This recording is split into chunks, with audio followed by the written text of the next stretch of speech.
everyone. Welcome back to the Old SwitchAroo, where we're talking gaming retro with Mike and Jaymo. I'm Mike. And I'm Jaymo. Play along on our epic quest to research and review all 300 plus games in the Nintendo Classics catalog.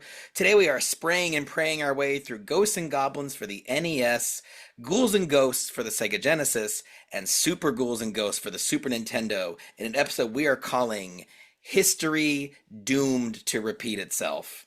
Now, Mike, I know what you're thinking, right? Jaymo sure is handsome and King Arthur wasn't a real historical figure, right? I'm not sure on the accuracy of either of those statements. Well, you know something? I think it's no secret that history is not my strong suit. We were also, both in Mr. Klipfeld's AP US history class. You can vouch for that. But you know who is a legit video game historian? Uh-oh. Cyril Lachelle, founder and proprietor of Defunct Games. Cyril, why don't you let our listeners know all about who you are and what it is that you do? Well, my name is Cyril. You may know me more as Defunct Games.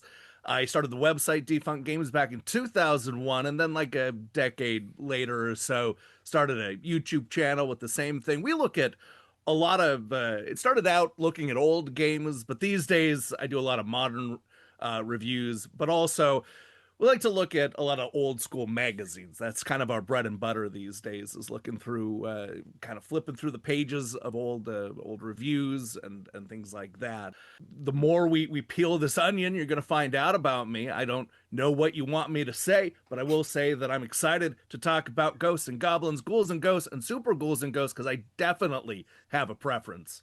Yeah, I think we all do. What I love about your site and you and your mission is that you hear a lot about video game preservation, right? Hmm. But I think you're providing this extremely vital service in preserving and archiving and documenting video game journalism.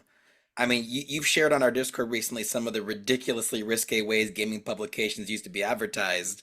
But as someone who's documented this industry for decades, is there something about retro gaming that you kind of miss in modern times?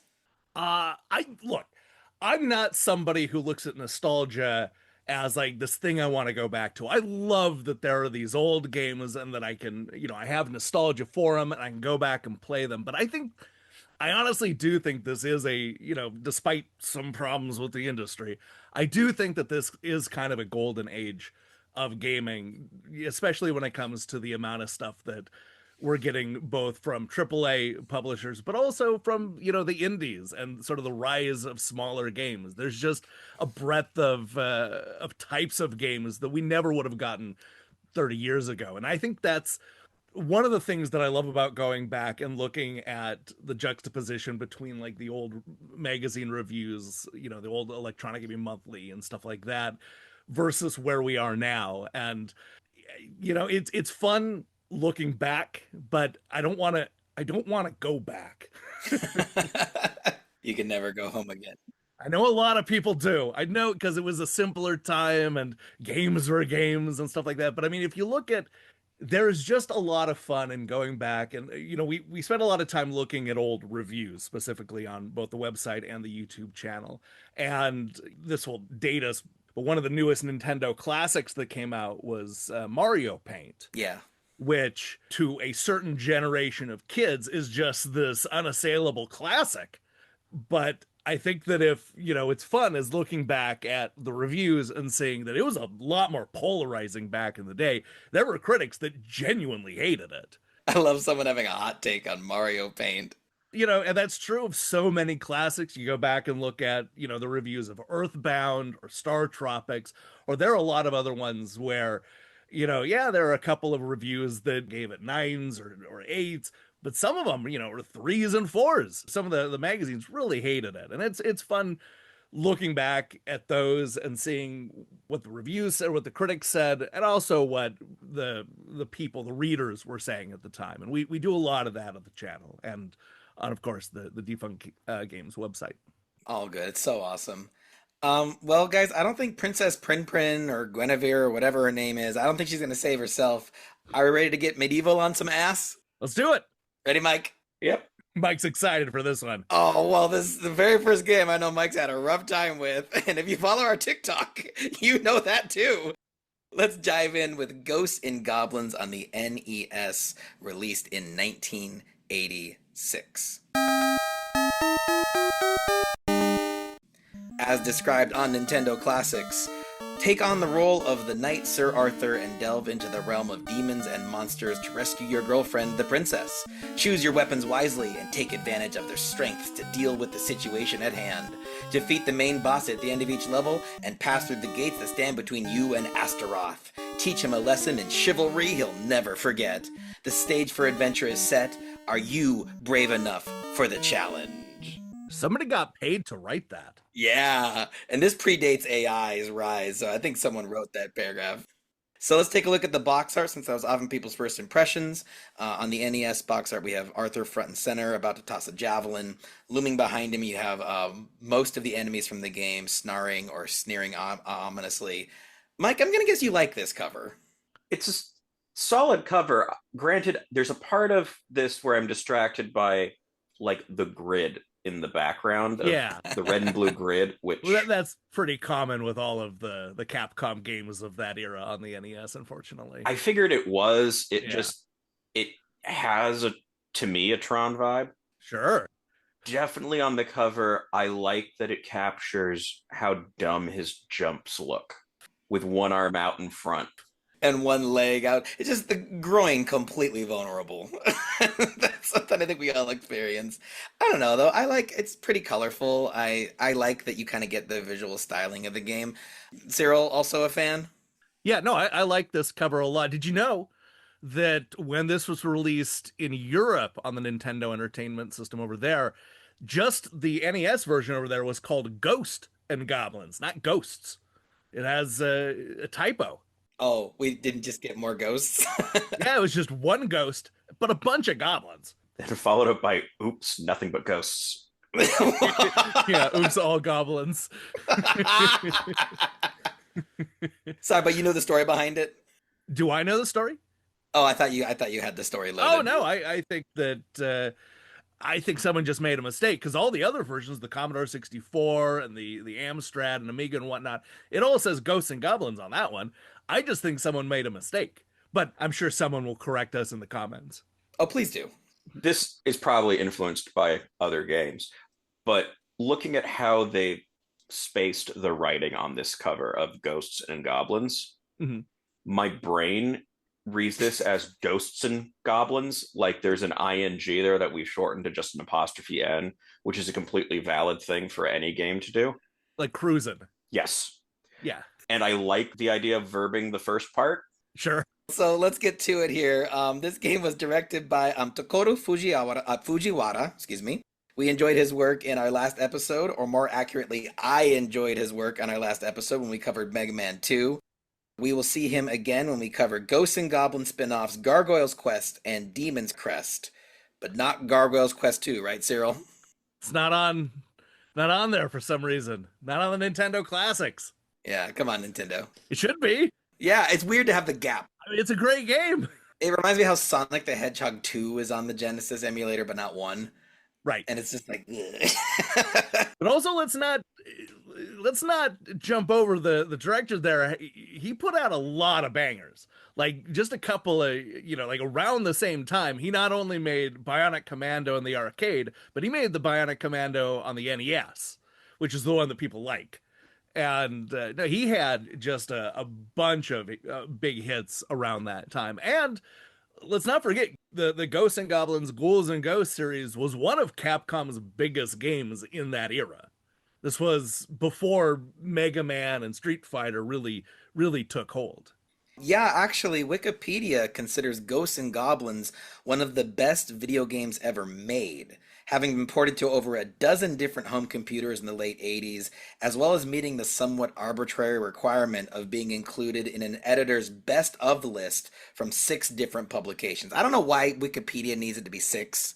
Why not 5? Why not 7? Well, yeah, that's a weird arbitrary number. Right. But so the publications that put this on their best of list included Hyper Magazine, IGN, G4 TV, Jeux Video, Popular Mechanics, and the Spanish version of Gentleman's Quarterly. Cyril, any hot takes on the video game coverage in Popular Mechanics magazine?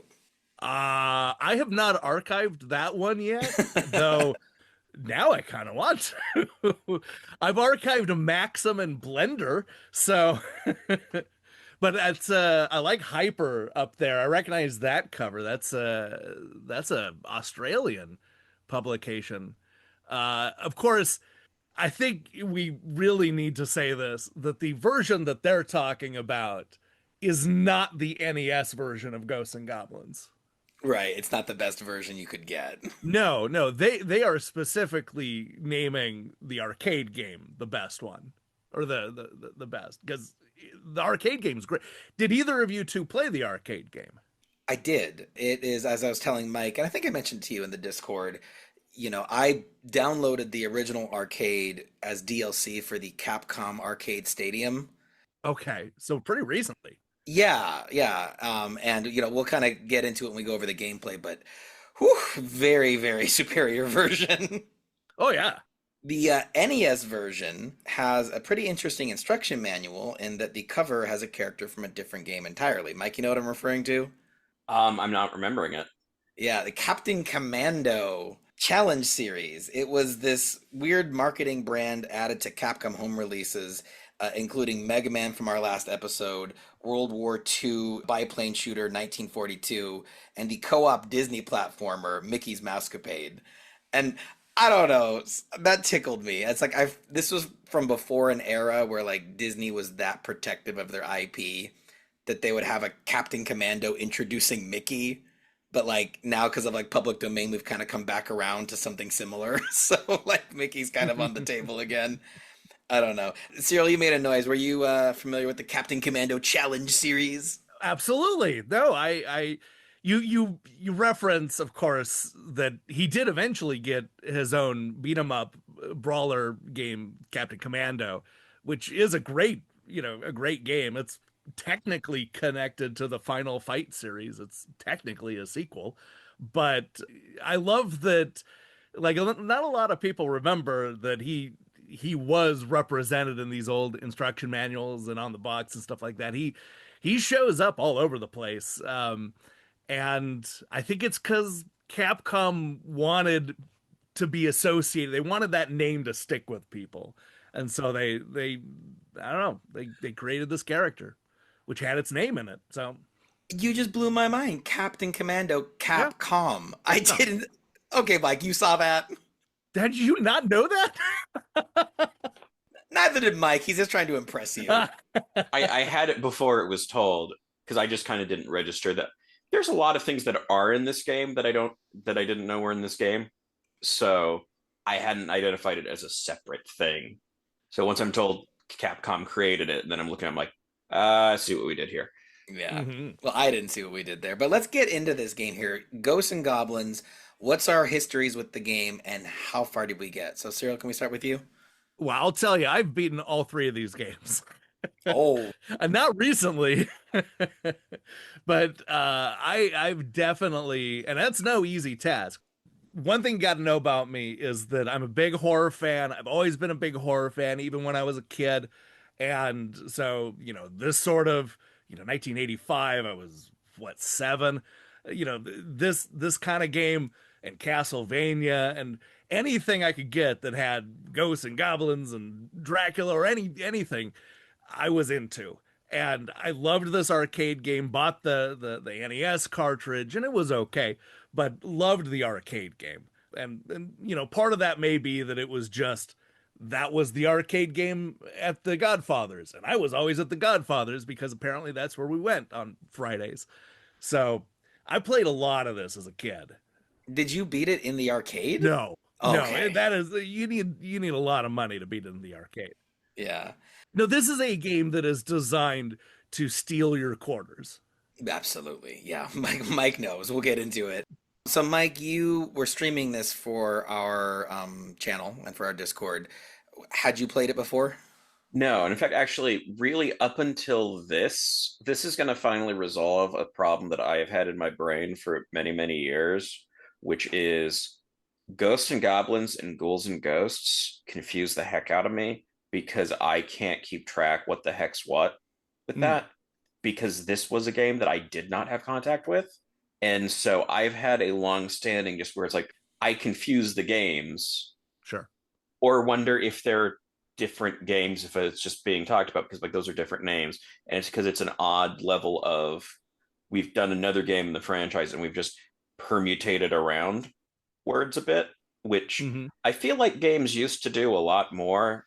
Because I think like Star Wars did this with like Dark Forces, and then you get into like Dark Forces 2 something else, and then it just kind of keeps rotating through words. And so this one, I think after this, I will finally keep track that Ghosts and Goblins is the first thing, and then Ghouls and Ghosts followed it up, and not be confused of which, thinking that I'm thinking the wrong name or I'm thinking of a different game or whatever, or unrelated game.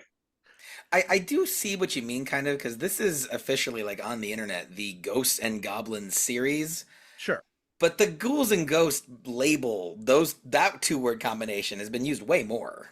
You think so? No? Well, let's see here. I mean, it was followed by Ultimate Ghosts and Goblins and Ghosts and Goblins Resurrected. So in 2006 and 2021, I think that Ghosts and Goblins has it by, what's it, 3-2, right? I guess so. Huh. I mean, you're not wrong. It's just the G&G franchise. The GG game, guys. Or we should just go back to what they called it in Japan, which has a name that no one can pronounce, or I'm not going to take a stab at. I have. I just am not going to now. Oh, I kind of want you to now. So this game, when we agreed to do this episode, Cyril was nice enough to warn the Discord, hey, you got to beat these games twice. Just so you know, before you decide to do all three in an episode, you have to beat all three twice. So first of all, in Ghosts and Goblins, if you reach the last boss without the shield, you get this message. Mike, would you mind reading this screen for our listeners? This weapon has not effect. Try again. Get a...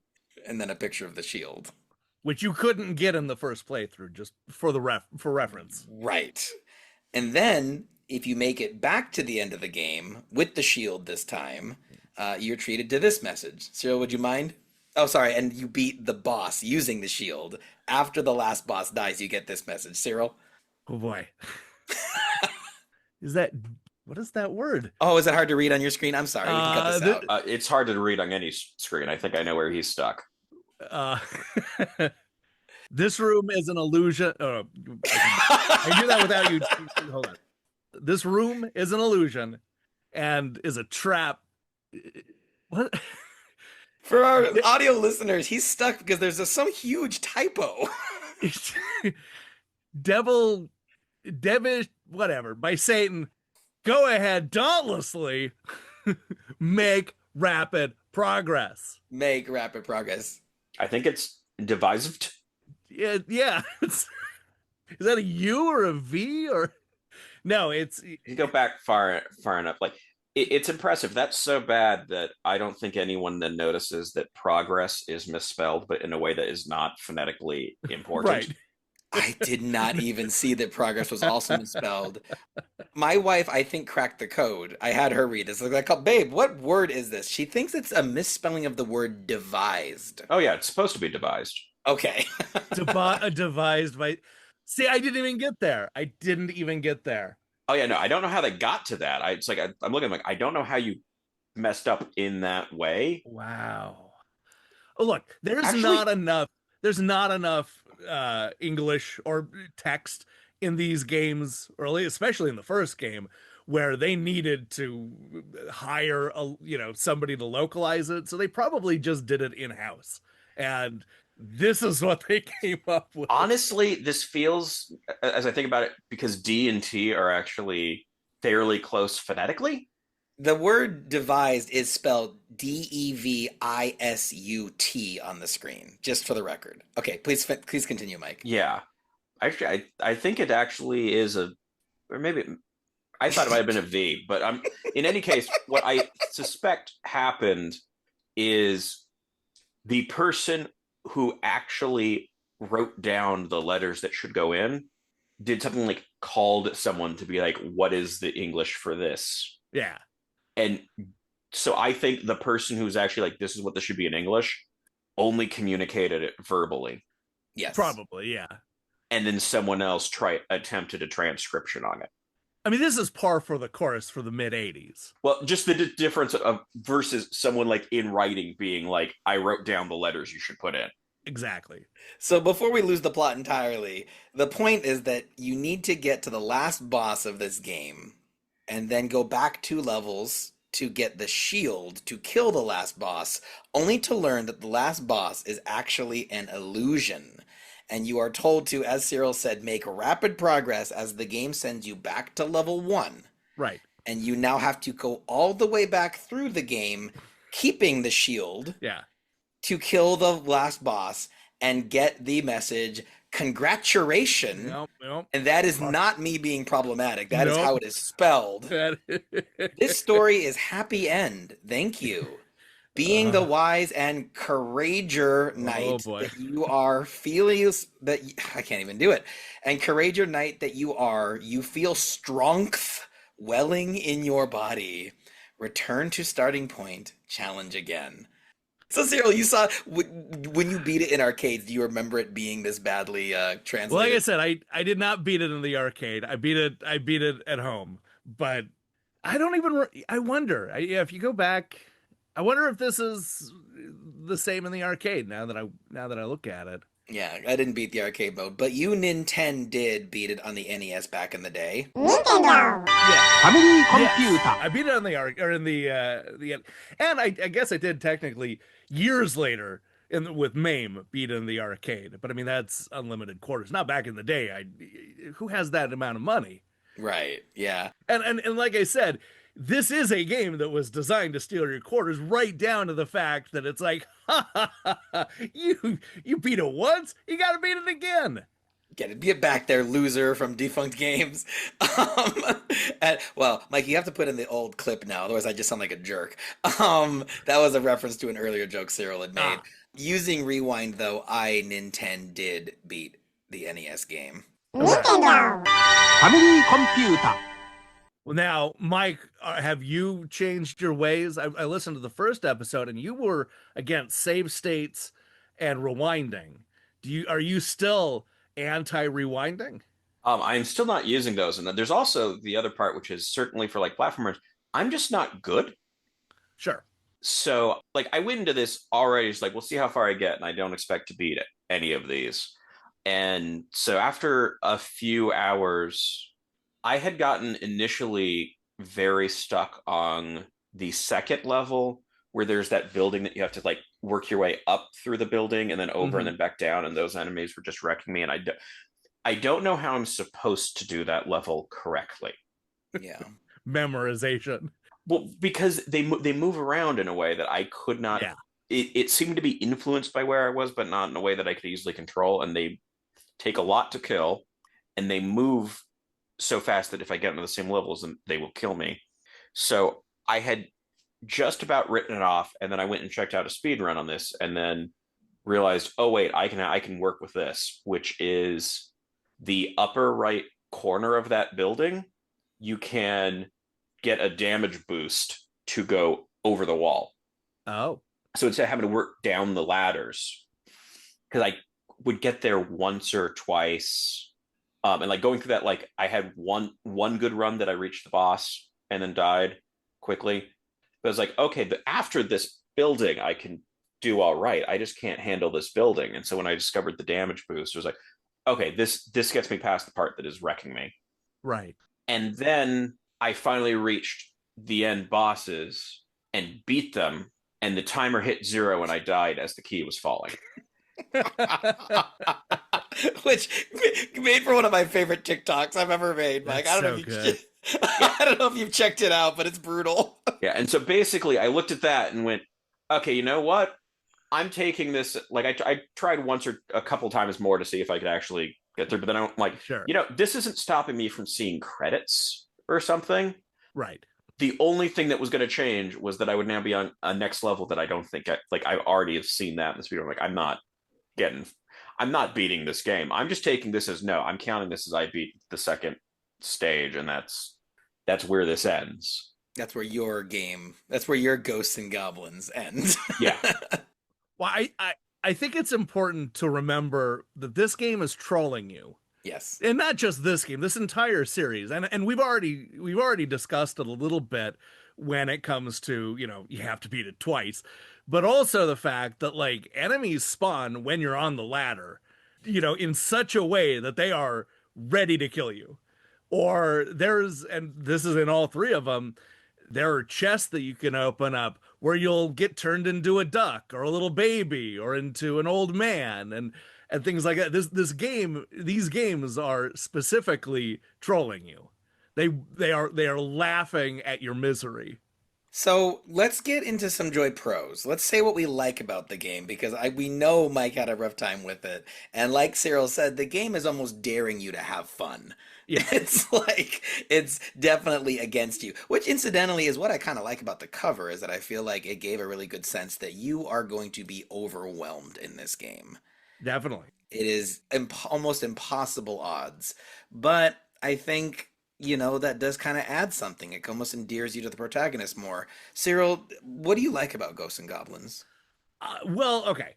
This first game, this of the three we're going to talk about, this is my least favorite. And it's partially because it's the oldest, but look, the nice thing is that it lays the groundwork. We find out right from the get-go that Sir Arthur is pretty terrible at dating. I mean, he takes the princess on a picnic to the cemetery of all places. I think that's historically accurate, possibly. What? I think cemeteries were used more for that kind of stuff in the past. Huh. Oh, all right. Well, I will default to your knowledge. But I like that it shows you where you are, like between levels. Like it's just like it's just an on running thing that it's not like separated into levels. It just feels like it's one world that you're running through. I like the little map there, and I like that. I think all three of them continued with that. Yeah, after you die, you see a map of the whole kingdom and your progress towards the evil castle. And they do a pretty good job of representing what each one looks like in the little picture there. Yeah, yeah, I like that too. And I especially like that because we didn't play two-player mode for this podcast, but when you're taking turns with your brother or whoever else is on the couch, like, you'd see how far they are through the kingdom and then where you are, and it sort of felt like this turn-based race. Because, like you said, this game's really tough, so you're constantly dying, but you're making a little bit of progress. Can you get to the end of the castle before the other player? It's definitely a cool map the first few times you see it. Like, mostly a positive.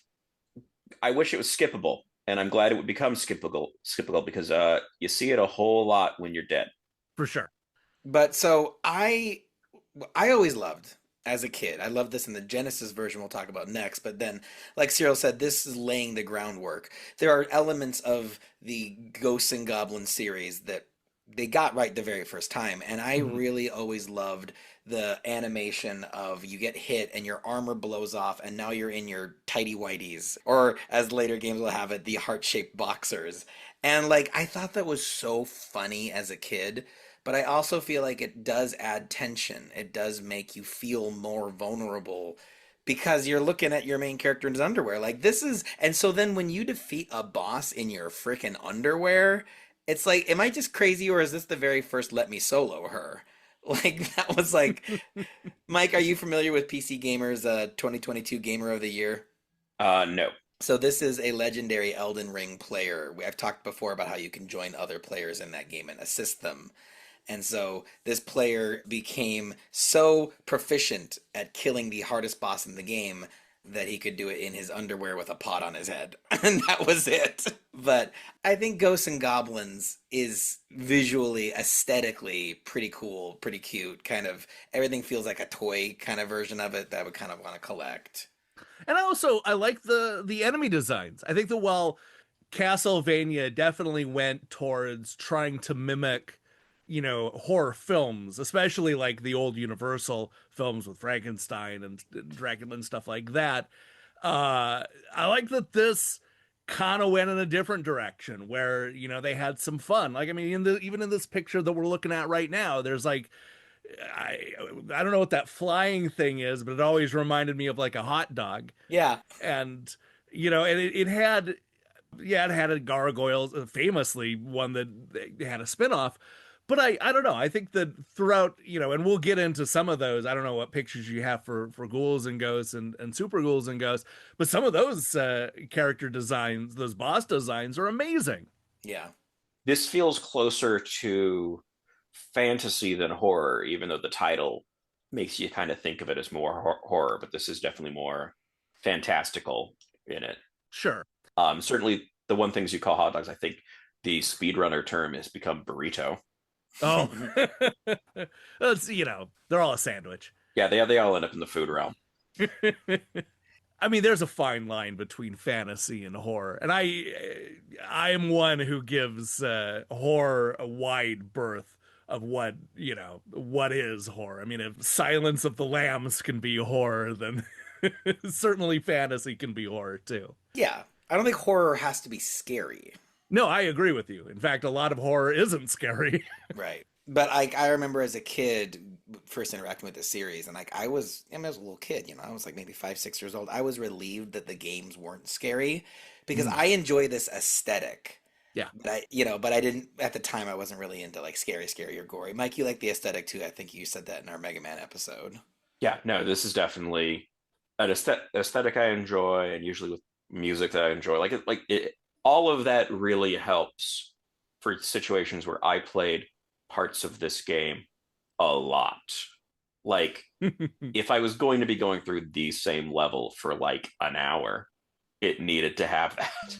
And you said the music, like the Ghosts and Goblins theme that carries over through the whole series, it's just timeless. It's a banger. Yeah. Like, shout out Ayako Mori. Mike, you said you saw a rock band that played Ghosts and Goblins music, didn't you?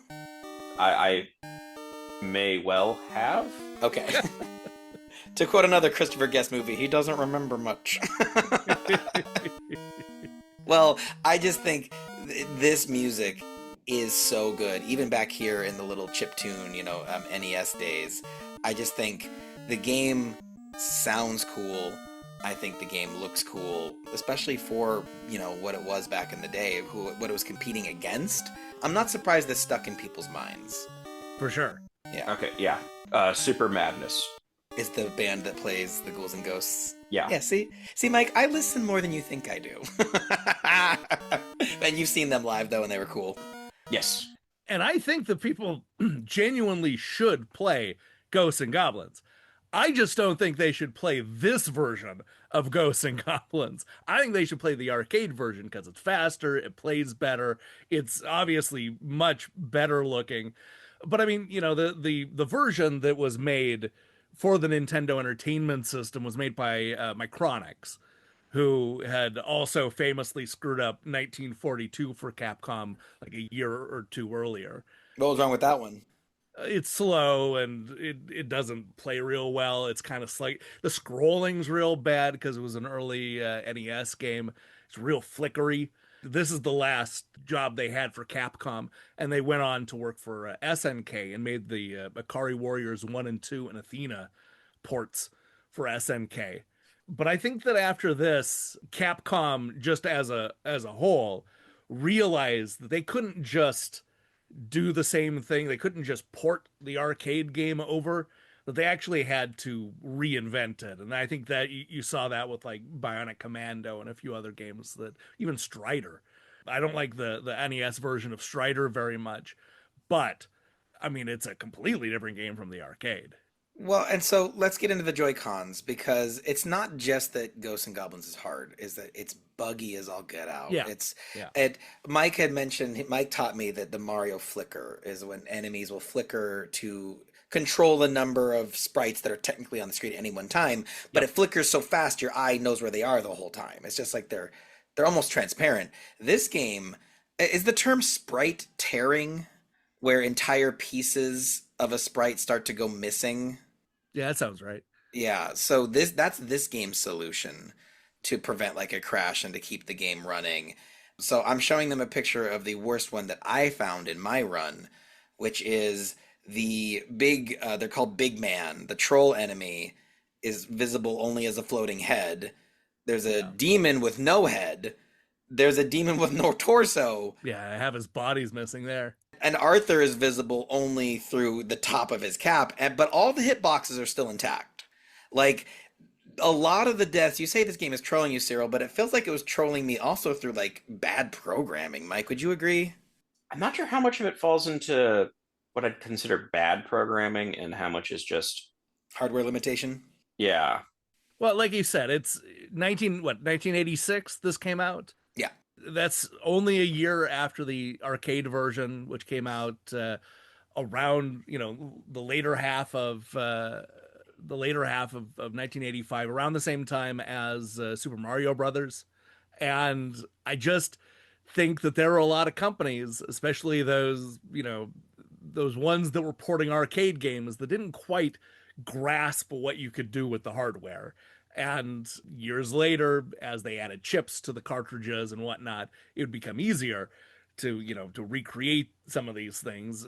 And there's better ports of this. I mean, there's a better port on a handheld system, but yeah, it's just, the problem is it's early, and it's just not one of Capcom's best ports. Yeah. I think I had, because I was redoing level 2 a lot. Yeah. And because you run past like kind of maybe like a haunted house with things that come out the windows, and really the Resident Evil of its time. Mm-hmm. And then there's like a bit of water to jump over, and I had on more than one occasion come short on the jump and landed like a half step down the wall, and then been able to just continue the jump again and get back up. And it's like, I appreciate this is happening. It shouldn't be happening, but right now this one's coming out net me. But I think I had one of those happen where it's like I crouched on an edge or something. It was like, I'm not dead yet. And then as soon as I stood up, I fell. And it was like, that isn't how this should work. There's a very Wile E. Coyote kind of feel to some of the gravity in that. It's very janky. Yeah. But I will also say, though, that I think there was just some bad ideas in this game. Like, so needing a specific weapon to beat the game. The shield is actually kind of a cool weapon because it's the only projectile that you can fire that will absorb enemy projectiles. Yeah. So you can use it like a shield. And like, I don't know if I've ever played a shooter that had that function in it. I was like, well, this is cool.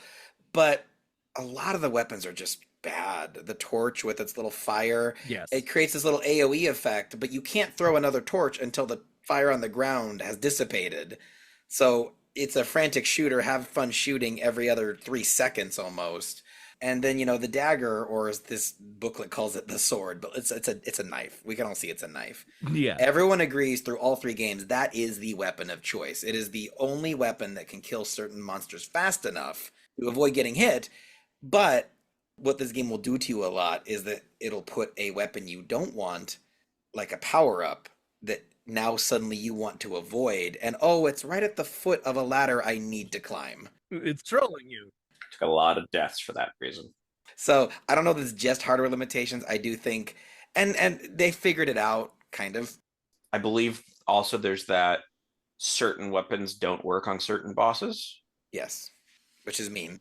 I think from what I gathered from the speedrun was added to this, like that wasn't a ported over thing. Yeah, and the last boss is tougher to kill on the NES too. No, wait, or was it harder to kill on the arcade? Cyril, do you remember the very last boss? You one of the versions you can hit both faces, and the other one you have to hit only the middle face. I don't remember. I don't remember. Yeah. There was also the controls really had a stickiness to them. Oof. I mean, it felt very mid-'80s. I had 1 or 2 times where it's like I had finished ducking, like as far as controls were concerned, for like a second before it finally stand back up. Yeah, he gets stuck on ladders. At the top of a ladder, he'll show you his ass for a second. And yeah, but you know what? It's trolling you. It's a game that doesn't like you. The thing, okay, the jumping I can understand because this was just how jumping was in the mid-'80s, and now everybody remembers. Well, Super Mario Brothers came out, and that kind of taught us how we can alter the jump mid-jump, and whatnot, and that added a lot to. But you got to remember, this arcade game came out basically at the same time as Super Mario Brothers, so that wasn't even a thing that they could copy. That wasn't a thing in their mind at the time. And Nintendo cracked the code. Now, Capcom never did actually improve the jumping. In fact, I would argue with Super Ghouls and Ghosts and the double jump, they actually made it worse. Yeah. But at least with the first one, you can make the argument that the jumping, it just felt like that's how jumping was in video games. It was very precise. But Arthur doesn't move in a fun way that, it's a way that's really that fun to control. And so, although I do love his run, I love his elbows up run, it's very heroic. No, you commit to a jump. Also, I do hate the birds in this more than I hate Medusa heads. Wow. Because it feels like there's more of them and they keep coming back. And sometimes they drop a weapon you don't want. Are the birds worse in this than Ninja Gaiden? Yes. Okay. These birds definitely may be in the running for my personal most hated enemies. Okay. And Mike's never liked birds to begin with. Oh. I like turkey, but that's because it's delicious. And honestly, I have been having to listen to parrots every day for the last couple weeks now. Those are just incredibly loud and annoying. So yeah, not having a good month dealing with birds. Are you living at a zoo? I was wondering. Pasadena has a population of parrots that have ended up in the wild. And I suspect because of the fires earlier this year, they're finding new places to hang out. Yeah, that makes sense. Mike versus the parrots. It's kind of a combination of Birdemic and the birds. I do love the idea that you're having this horrible 4D effect where you're being killed by birds and ghosts and goblins as parrots squawk outside your window and you're just it's coming from all directions. All right, anything else to complain about Ghosts and Goblins before we move on to our second game for today?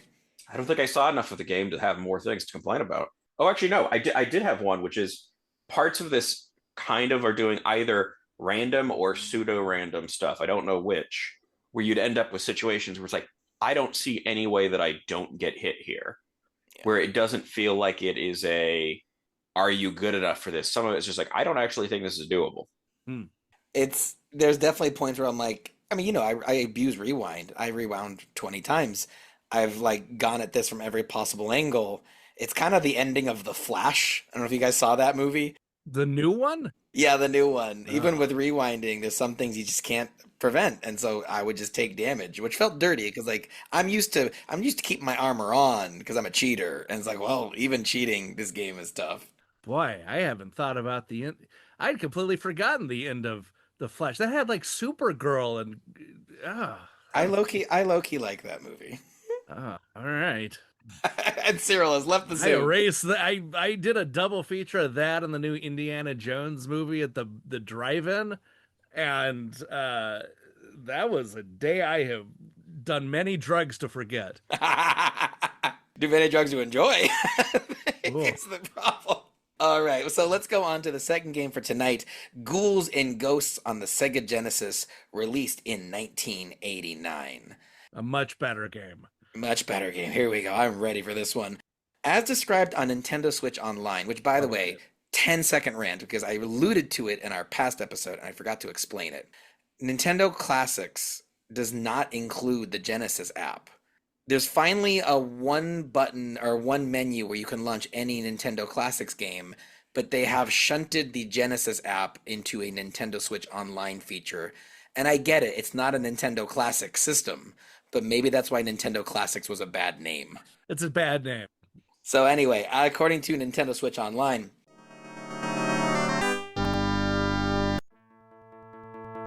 the powered-up sequel to Ghosts and Goblins returns. 3 years after the defeat of Satan. Love that they just go for it there. Princess Prin's soul has fallen to the schemes of a new demon. The time has come for Arthur to rise again and vanquish evil. Now, technically not Satan in the Nintendo Entertainment System version, because Nintendo would not allow religious imagery or things like that. Wait, I thought the screen we saw for that did say Satan in there. Not in the manual, but they forgot to remove it from the end of the game. Okay. Yeah. Yeah. If they forgot to remove it from the end of the game, then I think that is still Satan in there. Yeah. All right. In a way, don't we all have a little... Nope, I'm not going to go there. Okay, so let's take a look at the box art, often people's first impressions. You have Arthur dead center in his powered-up golden armor, new thing from this game. his red cape, raising his fist and his javelin in the air as lightning crackles out of him in all directions while the game's first boss is roaring out of the forest behind him. Guys, can we all just agree this is incredible? Yes. Cyril? Uh, No. What? I mean, yeah, I like this cover. Okay. I kind of prefer the cartoony look, but look, this was from an era of Genesis box art where, you know, it all looked very fantasy, you know, painting, and, you know, I think of the Golden Axe cover and things like that, but it's very serious. It's very, I don't know, it looks more serious. It doesn't look like a cartoon like the original. I kind of prefer as an adult, I kind of prefer the original box art, but this is fine. This is what grabbed me as a kid. I saw this on the rental shelves and I was like, I gotta check that out. But it looks scary. Like you said, I agree. Tonally, it's not really a match. I just think it's just so well drawn. The lightning crackling. It has strong panel of a van energy. Yes, in a good way. So shout out to Masayoshi Kodakawa for this one. This is perfect. Can I show you something heartbreaking though? Look at what happened in Europe when it was released for the Mega Drive. Do you see it, Mike? I mean, are we just talking the faded colors? No, Cyril, do you see what's happening? Oh, yeah, it's the eye. The larger Mega Drive logo They goes over his Wazowski'd him. eye. They Mike Wazowski'd him. So the word Mega Drive takes up more space than the word Genesis. Yeah. And so the logo being half an inch wider completely blocks this really scary cyclopean eye in a very Mike Wazowski-esque thing, Mike. So I totally had the same thought. So got some quick trivia for you guys on this one. Like its predecessor, Ghouls and Ghosts received a wide variety of ports, including its most notable one, the 8-bit Mega Drive version in 1991. Wait. Excuse me, say that again. The 8-bit Master System version. Okay. Wait, that's most noticeable? Wait. Well, let me explain. This version had several extra features added to it, such as customizable armor that changed Arthur's stats, item shops that allowed him to select a desired power-up, and a pause screen that let him switch his equipment at will. Mike, wouldn't you have loved this? I mean, honestly, I think I just got one weapon and then just made sure to never pick up anything else. But yes, that would have been a nice improvement. Yeah. Now, I think that in some regions that Master System version was published by Arc System Works. Really? Yeah. That's cool. So Arthur's depiction from this game has had a number of fun cameos, including a depiction of him as a undead background character in the 2022 brawler Jitsu Squad, a playable fighter in the Marvel vs. Capcom series, Of course. and my personal favorite, a mech pilot in the oft-forgotten steampunk shooter Cannon Spike for the Sega Dreamcast. Cyril, did you ever play this one? It's forgotten for a reason. It's so cool, though. No, I did a Game Over episode. That's the show where we kind of recap the story and then I show the ending. And this one famously has just dozens of endings. And I go through all of them and they're terrible. No, this game is bad. Cannon Spike it's like a 30-minute game. It's an arcade game. Yeah. That shouldn't have been ported to the Dreamcast at full price.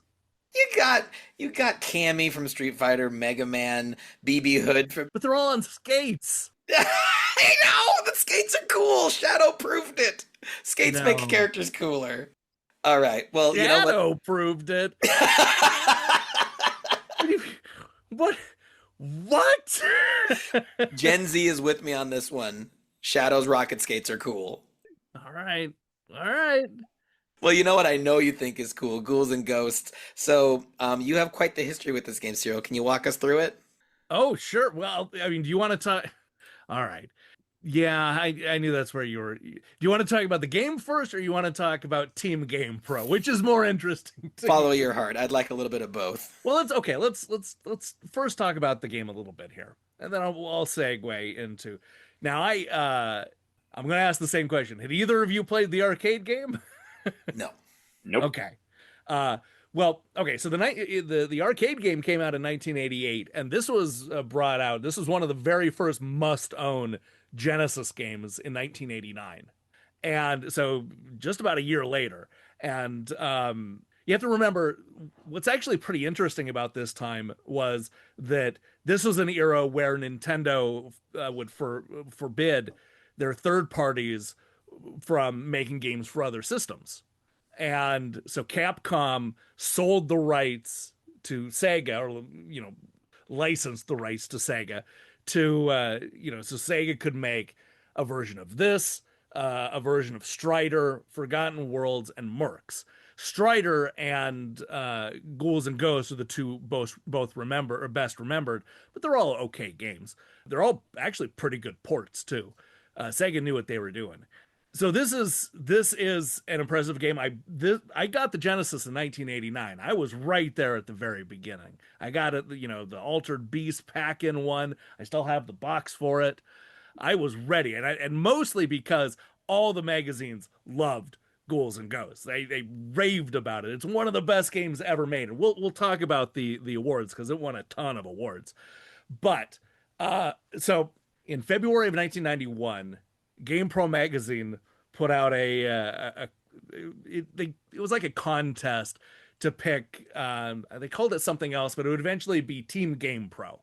And the idea was that they would select a couple of hundred people that would kind of act as like a group that people, or that maybe if they wanted to know what their readers were interested in seeing more of in their magazine, or what games they should cover, or things like that. That's kind of how it was pitched. Like, that you'll have some input in the making of the magazine. And, here I was, 13. I was like, hey, that's, I love gaming. I'm already doing a zine. I don't know if either of you made zines back in the day, or if anybody in the audience remembers what zines were, because that's old. Our audience probably is as well. Hopefully. I'm not going to explain it. They can look it up. But I was like, all right, I can, I'll fill this out. And they wanted to know my age, sex, address, and phone number. They wanted to know how many systems I own. And at that point, I was buying everything. I had a TurboGrafx 16 and the NES and Master System. I was always buying all the systems. And then what kind of games I played, how many years I've been playing, what my favorite games were, my top 10. I have no idea what I said. And then, just a short paragraph explaining myself. And I was always a pretty good writer. So I feel like that's what sealed the deal. Now, I honestly do wish that I knew, like, if I could see what I wrote in, I wish that I had, like, photocopied it or taken a picture of it or something. But, of course, I didn't. Now, a bunch of months later, in the August 1991 issue, they showed they showed who won, and I was one of 250 winners, and every one of them got a pin, the Team GamePro pin, which I still have. Nice. And then a few months later, now they said that some people were going to write quotes that would go in the magazine. And then some people they were going to kind of toss people into different groupings that would do different things. And my grouping were the people that would be on GamePro TV, which was a syndicated television show that GamePro was trying out in the early 90s. It was hosted by J.D. Roth, who was a big, I think, Nickelodeon host back in the day. And then also Brendan Howard, who was kind of the surfer bro, hey, just he was basically Green Dog. Right. Is that game on Nintendo Switch Online? No, and I forgot Green Dog existed till you just said that. My gosh. That's the worry. Yeah. Anyway, he was basically, I'll make this easier. He was basically a Pauly Shore type. There you go. Mike knows that one. Anyway, so what they wanted me to do was they sent me a script. They want you to give, some of them were codes, some of them were just like, here's a strategy on how to beat a boss. And the one I had, which I was excited about, was for Ghouls and Ghosts. It was how to beat Loki in Ghouls and Ghosts. It was an easy way, you just stand in one place and shoot up, and then, so on and so forth. And I read the script. I did it in my little, my game room in my parents' attic, which is still there. The games aren't there, but the attic's still there. And it was a lot of fun. We did it on like an old school, just VHS camcorder sort of thing. We sent it in, and then we waited a bunch of months, and eventually it showed up And if you watch any of those old episodes, I don't know how many there are. There's a couple dozen of them, but between commercials or they're like 2 or 3 times they do a thing where we get one of these from a different Team GamePro person who has a different code for the audience. And if you can see in the picture, I actually have Loki queued up there at on my television. Oh, you legit got there. Absolutely. Okay, so I was wondering because you said like you had to give a code, and I was like, were you provided the tip to give? So you didn't. Yeah. This wasn't your tip. You were given the No. tip to give, but you could get to the boss legit, so you put it in the background just to show you had the receipts. Absolutely. And then I had the Genesis poster and stuff like that. I didn't have the Genesis games on display there. You can see the NES. You can see my, just a handful of TurboGrafx 16 games above it. Yeah.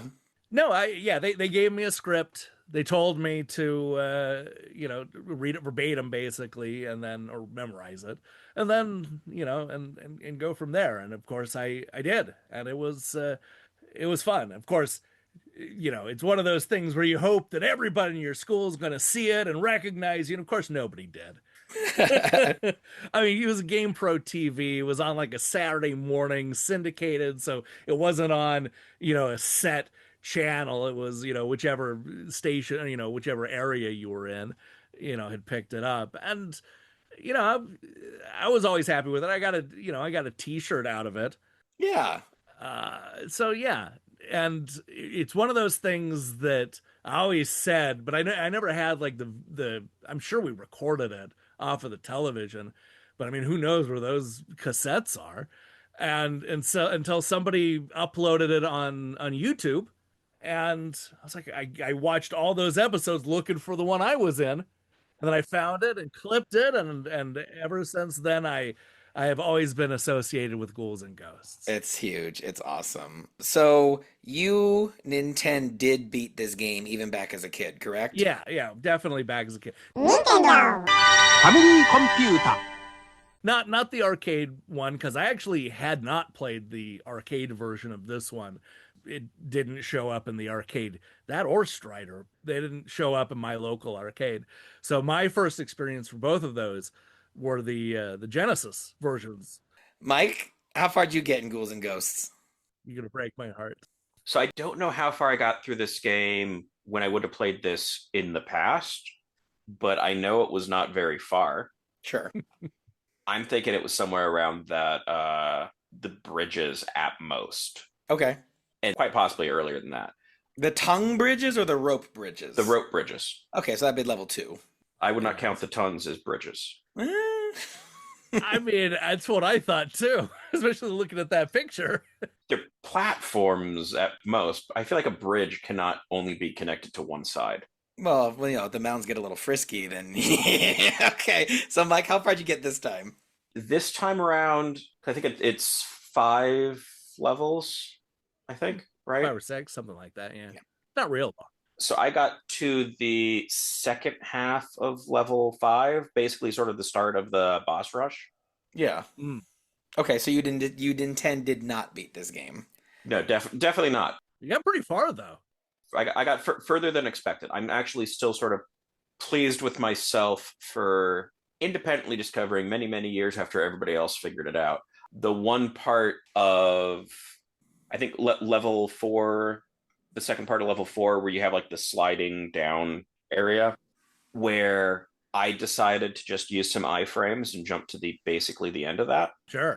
Yeah, that's a famous way to glitch through that level. Yeah, it's like I don't think I discovered anything, but I don't think I am the first one, but I did independently figure that out, and it was like, okay, yeah, no, I'm doing this. This is much better. Yeah, and level 5, this game's hard. It's no slouch to get that far. So yeah, I beat this back in the day using Game Genie, which I will absolutely not count. But Nintendo did beat this game using Rewind, and ever seeking Chico's approval, I am very happy to say that Nintendo did beat this game without any rewinding or any save stating, all the way back through, because once again, you got to beat this game twice. Got to go back, get the goddess bracelet, the only thing that can kill Loki, or as Cyril called him, Lokai, in the video. Hey. Look, I was young. Nobody corrected me. The Avengers were not out.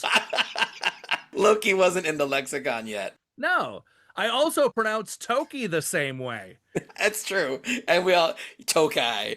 Well, you know what? Nintendo did beat Ghouls and Ghosts for this podcast, legitimately. Nintendo. Family Computer. Nice. And I think Toki did the same map thing, didn't it? Yeah, similar thing, yeah. Yeah. But I love this game, and I forgot how much I loved it until we went back to replay it for this episode. It's really charming. So, Cyril, can you kind of roll in the awards this game won with what you personally like about it? All right, look, I say that this was, a critic's darling, but as somebody who spends a lot of time looking at old magazines, especially now kind of going through the ones from other countries like Europe and Australia. I know Europe's not a country. Other regions. I had so much fun reading. Back in the day, it was just talked up as the best game ever made. And so I had to get a Genesis for that. And one of the big reasons for that is I want to kind of go through in their best and worst awards of 1989. This won 5 awards from Electronic Gaming Monthly. Let's see if we agree with these. Now, one, of course, the best game of the year. It was their game of the year that year. It was the best graphics in a video game. I think it's gorgeous. I think this game has aged so well, and especially going from the NES version to the Genesis version. Absolutely. Like one of the pictures I'm showing the boys here is this tower level where it's the first vertically scrolling level, and there are these suits of armor inhabited by sentient mud. And those are the enemies, along with 1, 2, 3, 4, 5, 6, like 8 dive bombing goblin bats. And the game doesn't really slow down that much. Like it chugs. It's good. Yeah. Chug sounds bad, but Yeah. I think best graphics. I agree with that one. Yeah, and some pretty clever uses of the technology too. Like it is still a 1989 game. It is early Genesis. It doesn't look as good, I would argue, as Super Ghouls and Ghosts, but I think the characters that they made, and it builds on everything that I loved about the first game. 100%. It also won best sequel for an existing game. I always thought that wording was a little funny because can't you just say best sequel? Every sequel is to an existing game, right? Unless you're Leonard Part 6. But in terms of okay, so if we're assessing this as a sequel, enormous step up from NES Ghosts and Absolutely. Goblins. So I'll give it to that one too.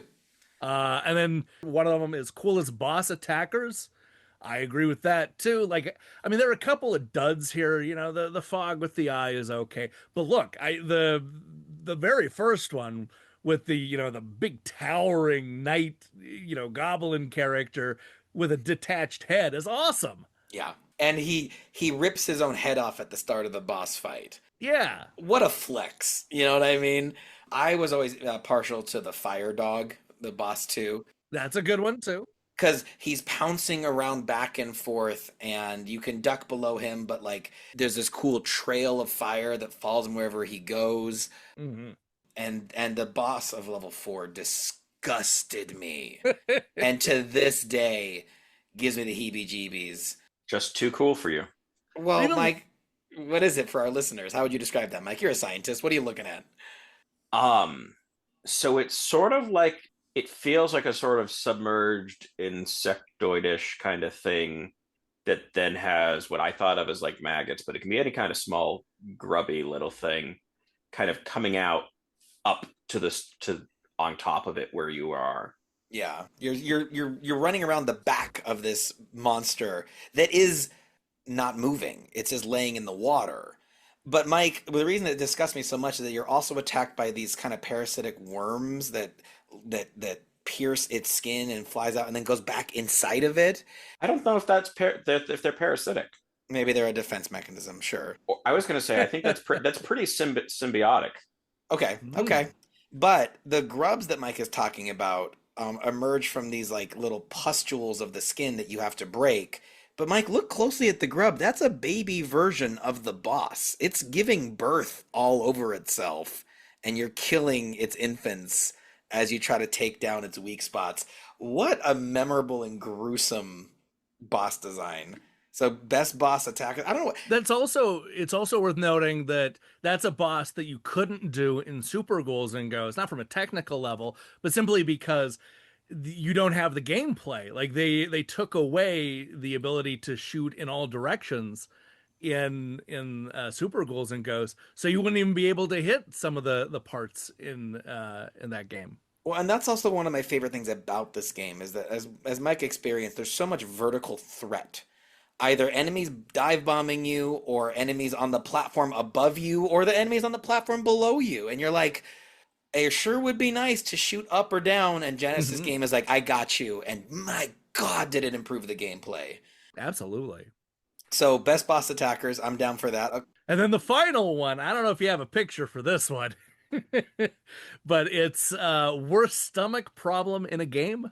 Worst stomach problem, would that be Because it's I don't know if it's early in the game. There are enemies that vomit. Oh, the pigs.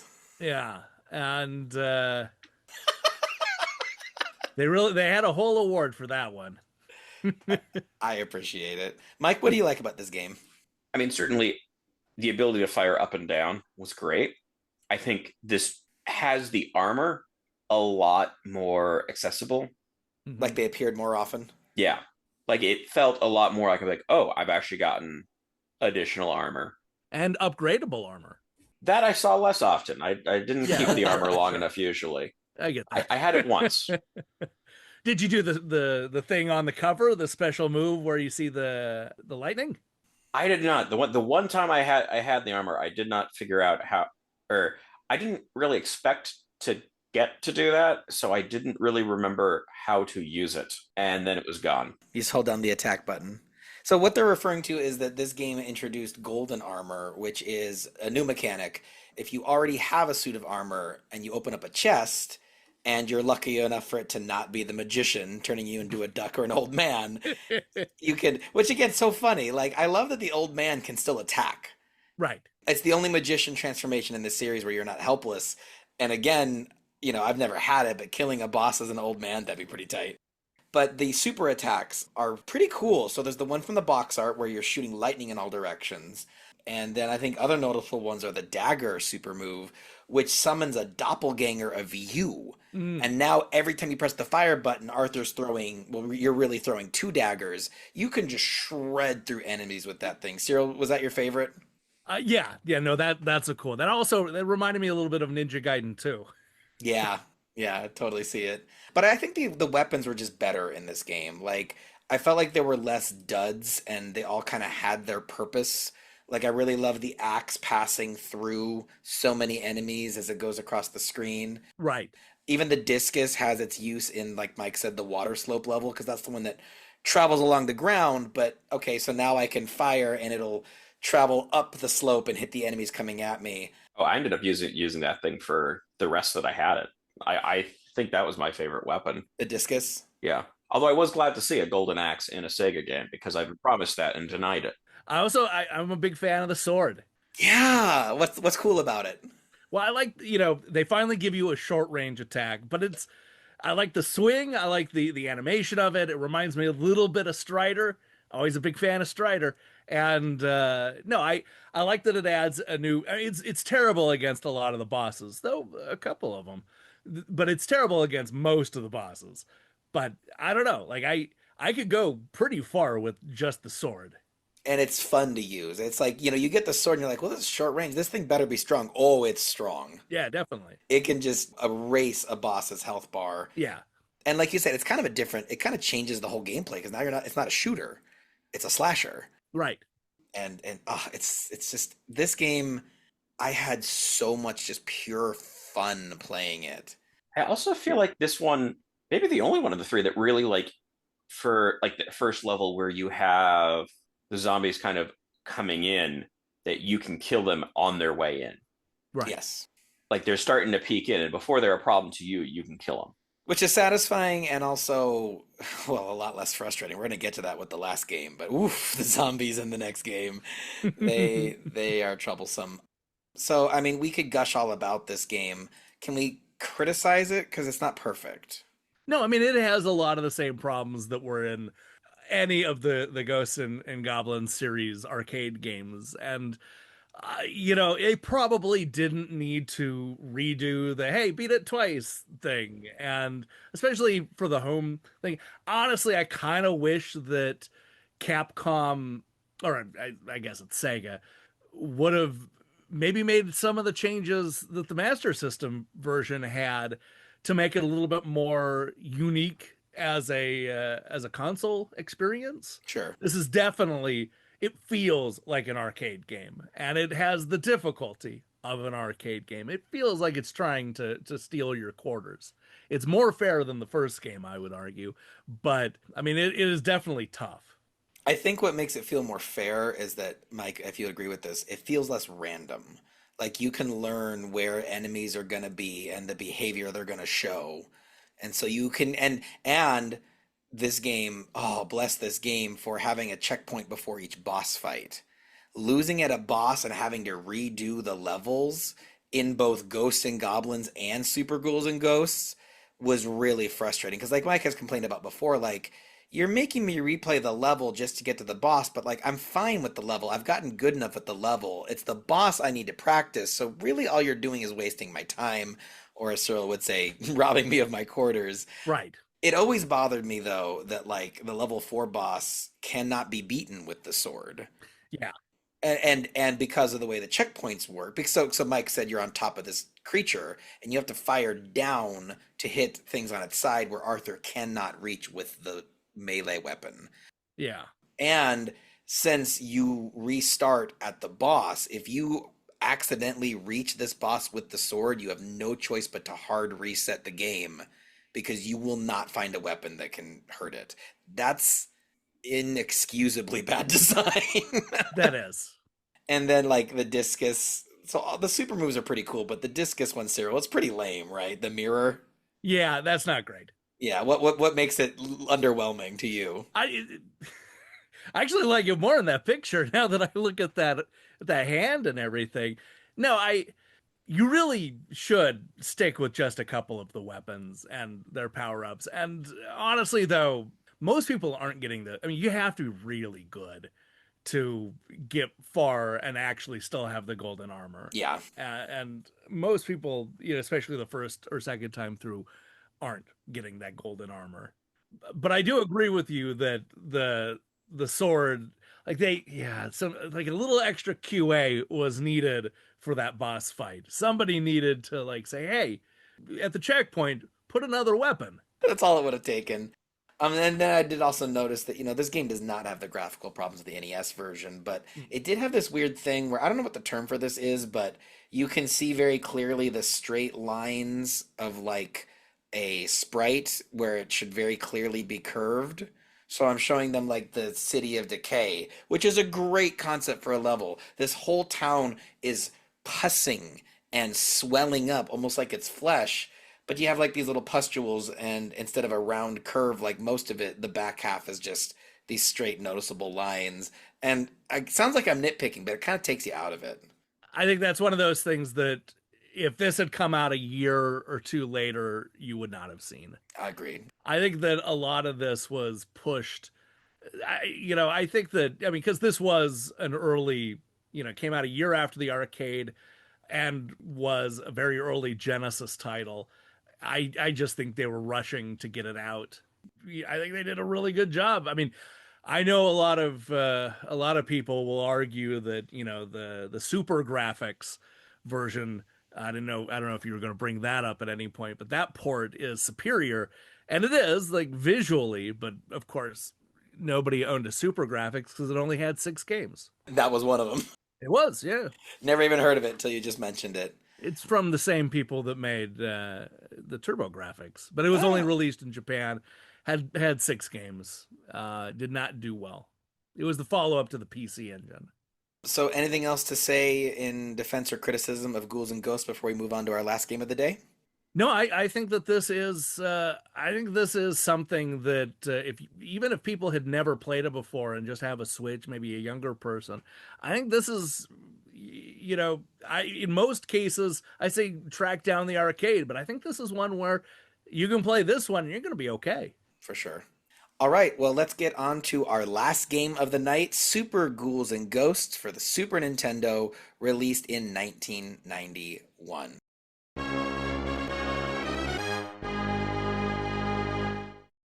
As described on Nintendo Classics, the third game in the legendary Ghosts and Goblins series of video games, Super Ghouls and Ghosts follows Arthur in another quest to rescue the princess, his fair maiden and damsel in distress at large.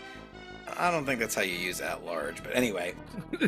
Players take control of Arthur and defeat the creatures of the night to save the day once more. Discover what glory awaits those brave enough to take on the armies of Super Ghouls and Ghosts. Let's take a look at the box art. So, Cyril, you didn't like how overly serious the Genesis one felt. No, I don't like this cover at all. Okay. We have Arthur once again front and center. Behind him you have the first level of the game, the graveyard stage, with various monsters presented in deformed art style, large heads, stubby limbs.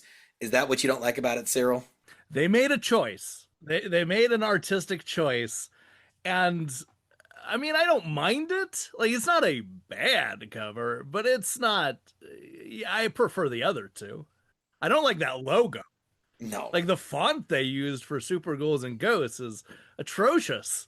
And my issue with it, and Mike, I don't know if you agree with this, but they made the knight look generic. This doesn't look like Arthur. His face isn't even showing. Arthur's face is always showing. So you know it's Arthur. It doesn't match. Mike, would you agree? I don't think so. Like, I don't think that jumps out as a concern. And I'm like, I don't remember his face on the Genesis one either. It wasn't. Oh, that's true. It was just that first game. The one that had the best artwork. There's something about the proportions, though. The proportions feel not stylized. It feels like a very meat and potatoes drawing of a knight. They have made him more generic over the years. It definitely feels like the style of the knight here does not fit the style of anything else. Yeah. And I don't remember him having a cape. Not with the silver armor, no. Like the red cape feels like not a thing. Well, it's a thing when you get the golden armor. Oh, he has a red cape for that? Yeah. Okay. Yeah. Did he have a cape in the cover of the Genesis one? He didn't, right? No, he did. It's the full. Oh yeah, I It's guess he flowing did. behind him. Okay. It's real hidden back there. Amongst all the awesomeness. So like many games we've covered, Super Ghouls and Ghosts was modified for its Western release. Most infamously, the crosses on the plethora of coffins in level 1 were all replaced with Ankhs, which makes this a Egyptian graveyard in Europe. Don't think too hard about that one. When the game was released in Europe, enemies and obstacles were reportedly removed to help reduce difficulty and slowdown. And Mike, you're sure to love this one. Super Ghouls and Ghosts was central to the plot of the final sketch in the British comedy series A Bit of Fry and Laurie. Have you seen the show? I have, but I haven't seen it in full. So in the finale of Series 4, Episode 7, Hugh Laurie plays a depressed teenager who has dedicated his young life to beating Super Ghouls and Ghosts instead of trying to attend school. Stephen Fry plays his frustrated father who pesters him into suicide, all so that he can finally have a turn on the controller. And listen, if you're listening to this and you have suicidal ideation, seek help immediately. Do not play Super Ghouls and Ghosts. I don't think it would help. But Mike, friggin' dark. That is great. Hold on. No, we cannot pass by this. This is news to me. I have not heard or seen this show. Yes. But we can't just pass by the fact that Super Ghouls and Ghosts is 6 degrees connected to not only Fry and House, but Baywatch. The Hugh Laurie character has a Baywatch poster. We can connect this to Borat in 2 steps.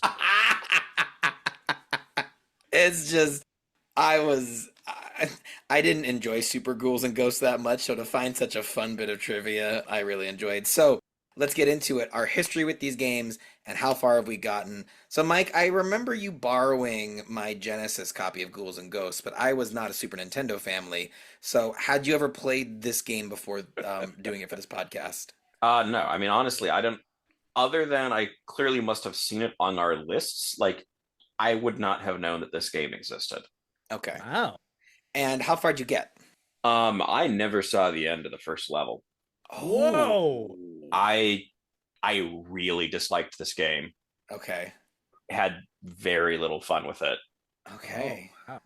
All right. So, Cyril, what's your history and how far have you gotten in this game? All right. Well, like I said before, I did buy all the systems. So I was a Super Nintendo house, but also a Genesis house, or I guess it was family, right? I had a family of systems. And you got to remember, this was what, 1991. This was an early generation. I don't remember if this was a launch, Super NES launch game, or if it came out. It's in the launch window, at least, within the first month of release. And so I was, especially after the first one, I guess the second one, Ghouls and Ghosts, I was excited about Super Ghouls and Ghosts. But man, were things different in 1991. Like 1989 was a year about like proving that you needed to jump to a 16-bit console, whereas by 1991 we'd already had the Genesis and TurboGrafx 16 for a couple of years, and the Super NES coming out. There was such a big fight between Sonic and Mario, Streets of Rage versus Final Fight. And this one, as hyped as I was, kind of got lost in the shuffle. Sure. However, I do have to say it was among the launch window titles. It was up there with ActRaiser as one of the best reviewed games for the Super NES in the early days. So, did you ever beat it as a kid? Yeah, I beat yes. It's also worth mentioning that this is the first of the Ghosts and Goblins series that was not based off of an arcade game. This was a console original. And I wished that maybe it would do what Super Mario World did, which was be a little bit more for the console and feel less like an arcade experience. And this one doesn't. It feels like an extension of the first two games in good and bad ways. So, you Nintendo did beat it. Yeah. Nintendo. Family computer. Though only recently, because I did a video about it. So, this one, I wanted to beat this without cheating. It's a hard. I got through the first run without cheating. Sure. I have not found the Princess Bracelet on my second run through, and I'm on level 4. Cyril, is it too late? It's song 5, isn't it? That sounds right. 5-2? Oh, they don't put it till later? The Games Done Quick speedrun that I watched, there was one person on the couch whose entire job was to, at a certain point, be like, hey, don't forget to get the bracelet on this level. Sure. That was their person in the corner. Yeah, there's a couple other people for commentary, and one person was like, all right, this is my one job. Don't forget to get the bracelet. I'm like, thank you. That's funny. Okay. Well, so I might go back and actually see if I can do the full proper beating without rewind and save states. But I did beat it using rewind and save states. I did. Nintendo. Family computer. And I'm glad I did. Because now, not only do I know that Princess Prin Prin and Chun-Li have the same measurements for their bust, waist, and hips. Oh, boy. Thank you, creepy 90s game developer, for including measurements of your one female character. But I got what apparently is a pretty rare glitch. The game ends, and during the credit sequence, there's a montage of Arthur fighting enemies and running through the levels again. But my Arthur on the replay montage dies. He boofs a jump, and this screenshot I'm showing you guys is from, I'm not controlling the game. This is the AI controlling it. And when Arthur dies, it will actually stop the music of the credit sequence, show the level select as if you're still playing. Oh, wow. And the rest of the credits continue silently. And I'm like, this game is so hard, it can't even beat itself. Were you doing any kind of control mapping? No. Okay. Why?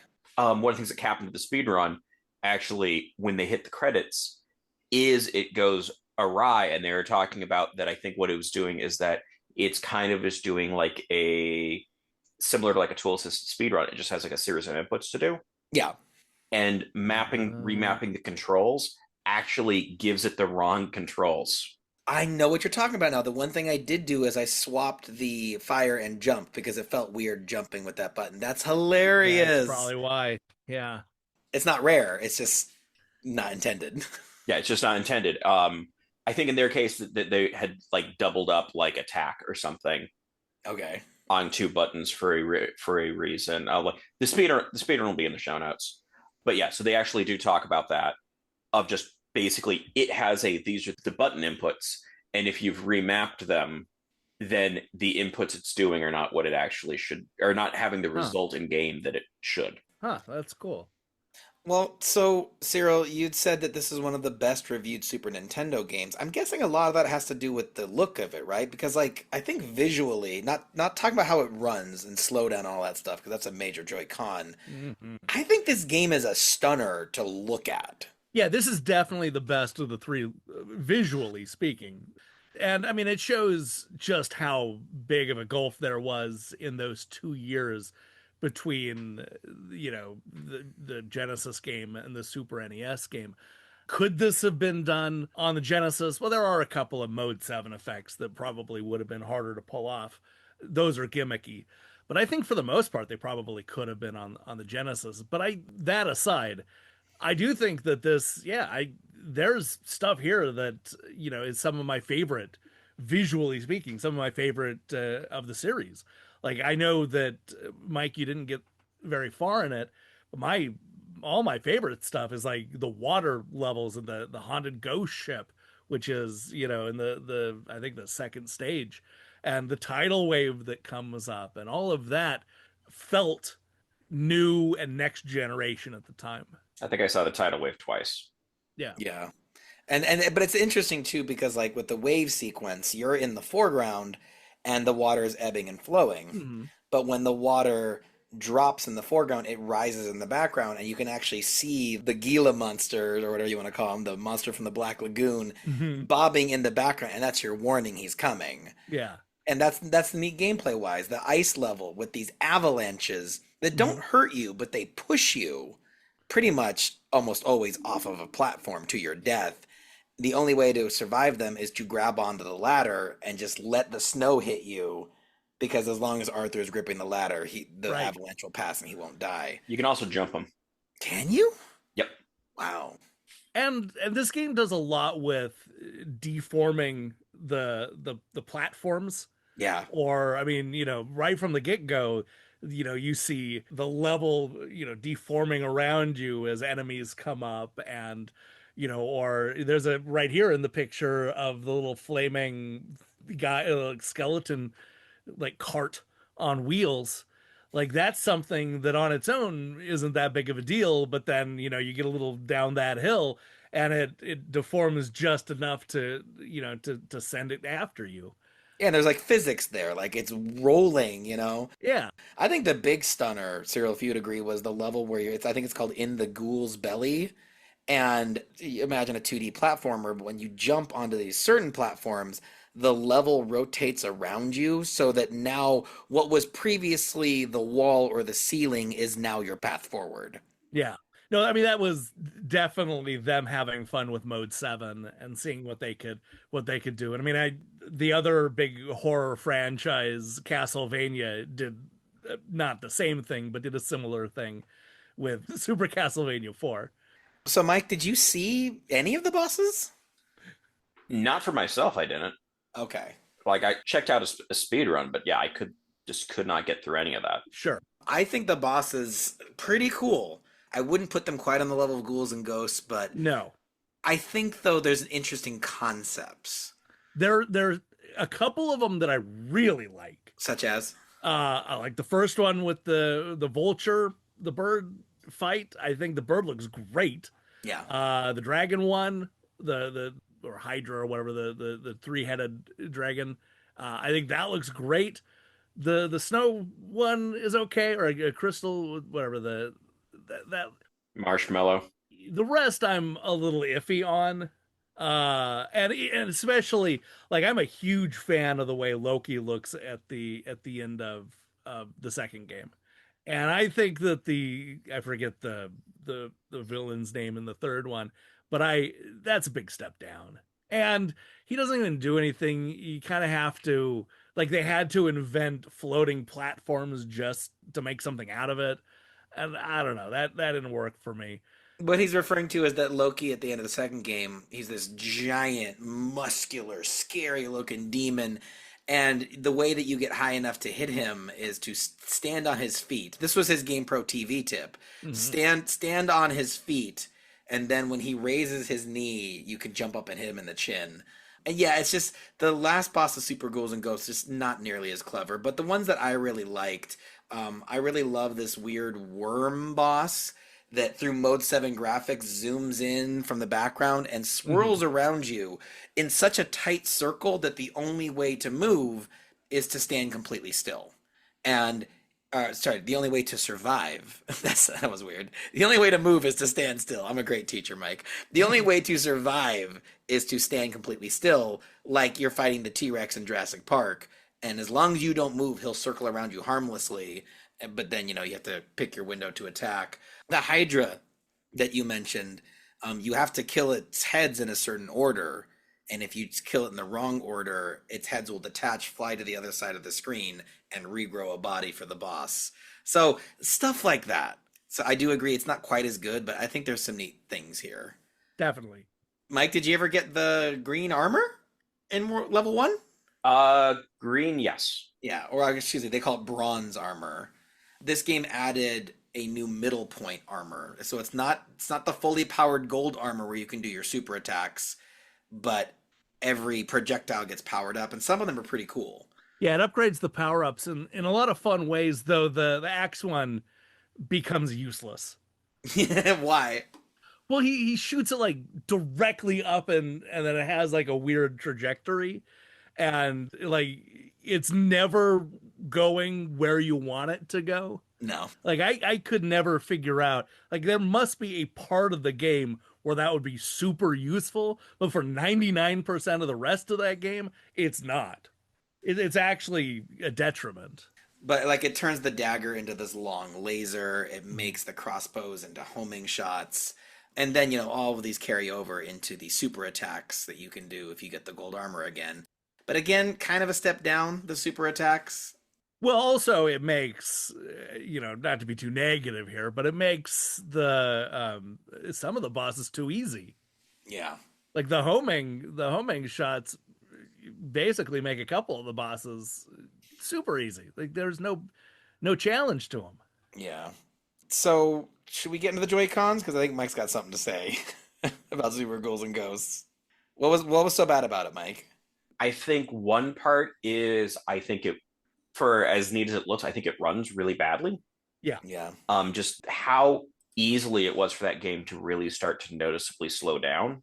Actually, to the point, one thing we hadn't touched upon, which I never saw for myself, was that you also have the shield that you can get, which is like an additional power up, which the speedrunners avoid will avoid for a lot of it, because it basically is just another sprite that is separate from Arthur, and the game is struggling so much that it makes it harder for them just to have it. Oh, yeah, that's not great. Yeah, and then I think Cyril's mentioned this a bit earlier, but like the way this handles the double jumps, yeah. I do not really like, especially to the extent that it kind of feels like it makes them necessary, but they feel kind of clunky. They're real clunky. The double jump is bad. Yeah. And they design the platforming around kind of the worst part of it. And yeah, that it's not, that part of it is not fun. And the reason it's so bad, for those who haven't tried it, is that you can double jump, but you can't really influence the first jump or the second jump. The only variable is when are you going to double jump. Yeah. So it requires crazy amount of precision, because essentially for one gap, now you're timing, you need two different jumps with perfect timing, perfect placement. But my biggest issue with the double jump, I would hate it not even in a platforming section, which are awful. Like, look at this one. You got these platforms rising out of the lava. that'll only be up for a limited amount of time. Right. Yeah. And you're jumping to something that has a jagged edge to it. It's like there's so much opportunity for this to go wrong.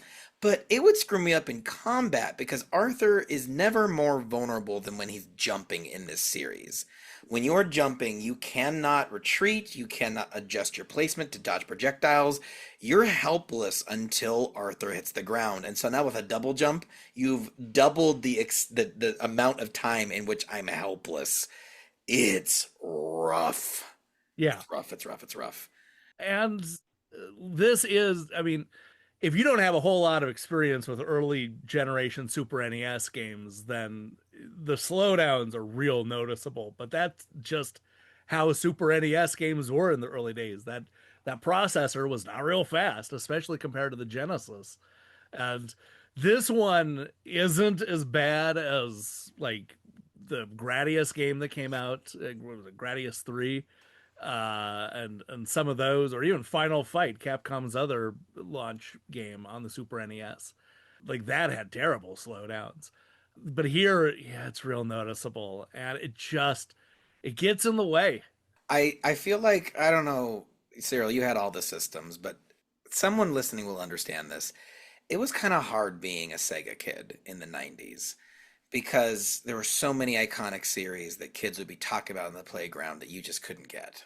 You know, the Nintendo IP has persisted in a way that the Sega IP simply hasn't. So this filled me with a bit of Sega pride of like, you know, you don't really think of the Genesis of being that much more powerful than the Super Nintendo because Super Nintendo games are quite the lookers. But to go from Ghouls and Ghosts to this and to have it run and play so much better on the Genesis, I was like, okay, Genesis. And look, eventually a lot of those franchises did come to the Genesis. I mean, obviously the reason they were stuck on Nintendo for a long time is because Nintendo wouldn't allow the third parties to make games on other systems. I didn't know that.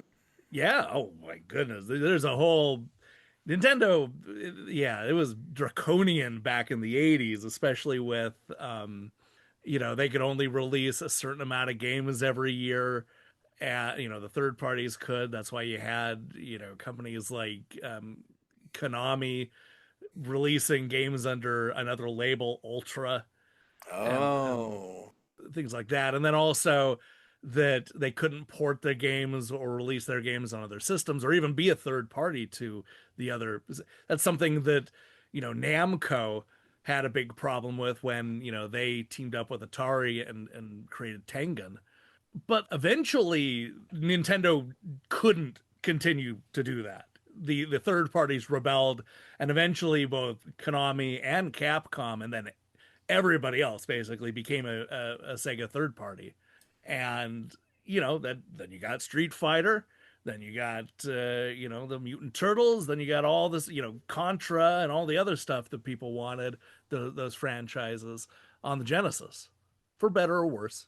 Well, I definitely think for the Genesis for this series, it's for the better. And it's weird that this game, I agree with Mike. I didn't like it nearly as much. I kind of really disliked it at points. I would get so frustrated playing the same area for hours. And it's like, what am I doing with my life? Is this like, I kind of understood the Brian Laurie bit a bit better.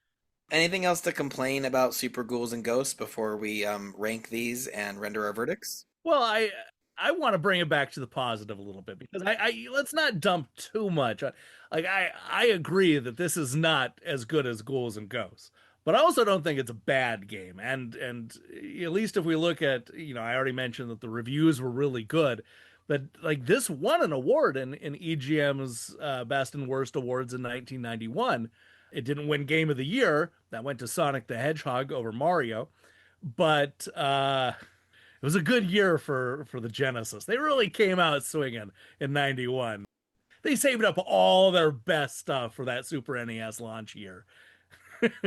And then, but this did win Best Sequel to an Existing Game, which I, again, think is a clunky award title. And this is a fitting game to get a clunky award title. Dun-dun-dun. Clunky. There you go, Mike. But people liked it, and I think it sold well, though. I mean, the next sequel was 8 years later on the Wonder Swan and never even came over here. And then, another 7 years for Ultimate Ghosts and Goblins on the PSP.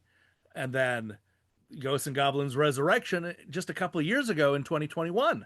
So, like, there's been some big gaps after this. I think the only real problem with this game is that it's too sparing with the checkpoints. Definitely. Because I think, like, Ninja Gaiden is also notoriously difficult, but Mike enjoyed that one because it was generous with checkpoints. This game is stingy with checkpoints, but I do think it's from an era where a game being tough was considered a value add because you wanted to play it for months. I think, though, also with that is two other things that felt like it was coming up short. One was the lack of control on where you're shooting comparatively. Mm-hmm. Like the inability to just kind of be like, well, this one shot goes in this one spot that may or may not be useful. You can no longer shoot up and down, which is a huge quality of life degrade. Yeah. Yeah, like if that crossbow had a little bit of extra aiming, where it's sending out two at like a 45-degree apart thing, but it's always a bit up and then a lot more up. And it is like, well, now I'm on a hill, so anything down is now impossible to hit. Which is not how crossbows usually work. Yeah. And then the other part to that was also that the one bit of this that is actually not arcade-like is you actually have a limited number of continues. Yes. Like the point I stopped was I had done one round through on what turned out to be not the lowest difficulty setting. And when I reached just the game over, I can no longer continue, it goes back just to the intro screen. I tried it again on the lowest difficulty and I played through again until I reached and now you're out of the game. You can't continue. And that is for me a thing that switches it from, okay, this is difficult, I'm dying a lot, but I can just kind of keep pushing through, to like, nope, now I have to start over. And even in this case, I was always starting over at the same place because I was never reaching any checkpoints. Right. It disincentivized me to go further because I knew that was going to happen later. Whereas the others, as hard as they would get, it was like, okay, if I keep pushing through, like I just need to get to that next little bit. And then I'm good to go until I can figure out how to get to the next little bit. This having that, nope, you're done. Well, and I mitigated that by, in the menu, you can up your number of lives. So I don't know if you did that, but I put it to 9. And you can change the difficulty. Right. But at the point where I started not being able to proceed, the monsters were worth enough points that I was just always earning continues and stuff. So I never ran out, but I could see how if you did run out, that'd be super frustrating. Any other talking points for this game before we wrap up the episode? Well, I would say that Demon's Crest is what this should have been, the sequel that this should have been. Oh, we're gonna get to it, and you're gonna come back and talk about it with us because the Gargoyle Quest games are great. Did either of you play either of the Maximo games? No, but I love that it's. I mean, so I know that it's the spiritual successor at the minimum because of you get hit in your boxers and everything, and it's kind of got that cartoony medieval horror vibe to it. Is it in this universe though? I think it's technically in there. I mean, it's considered a spin-off, but I mean, it has some of the same enemies and stuff like that.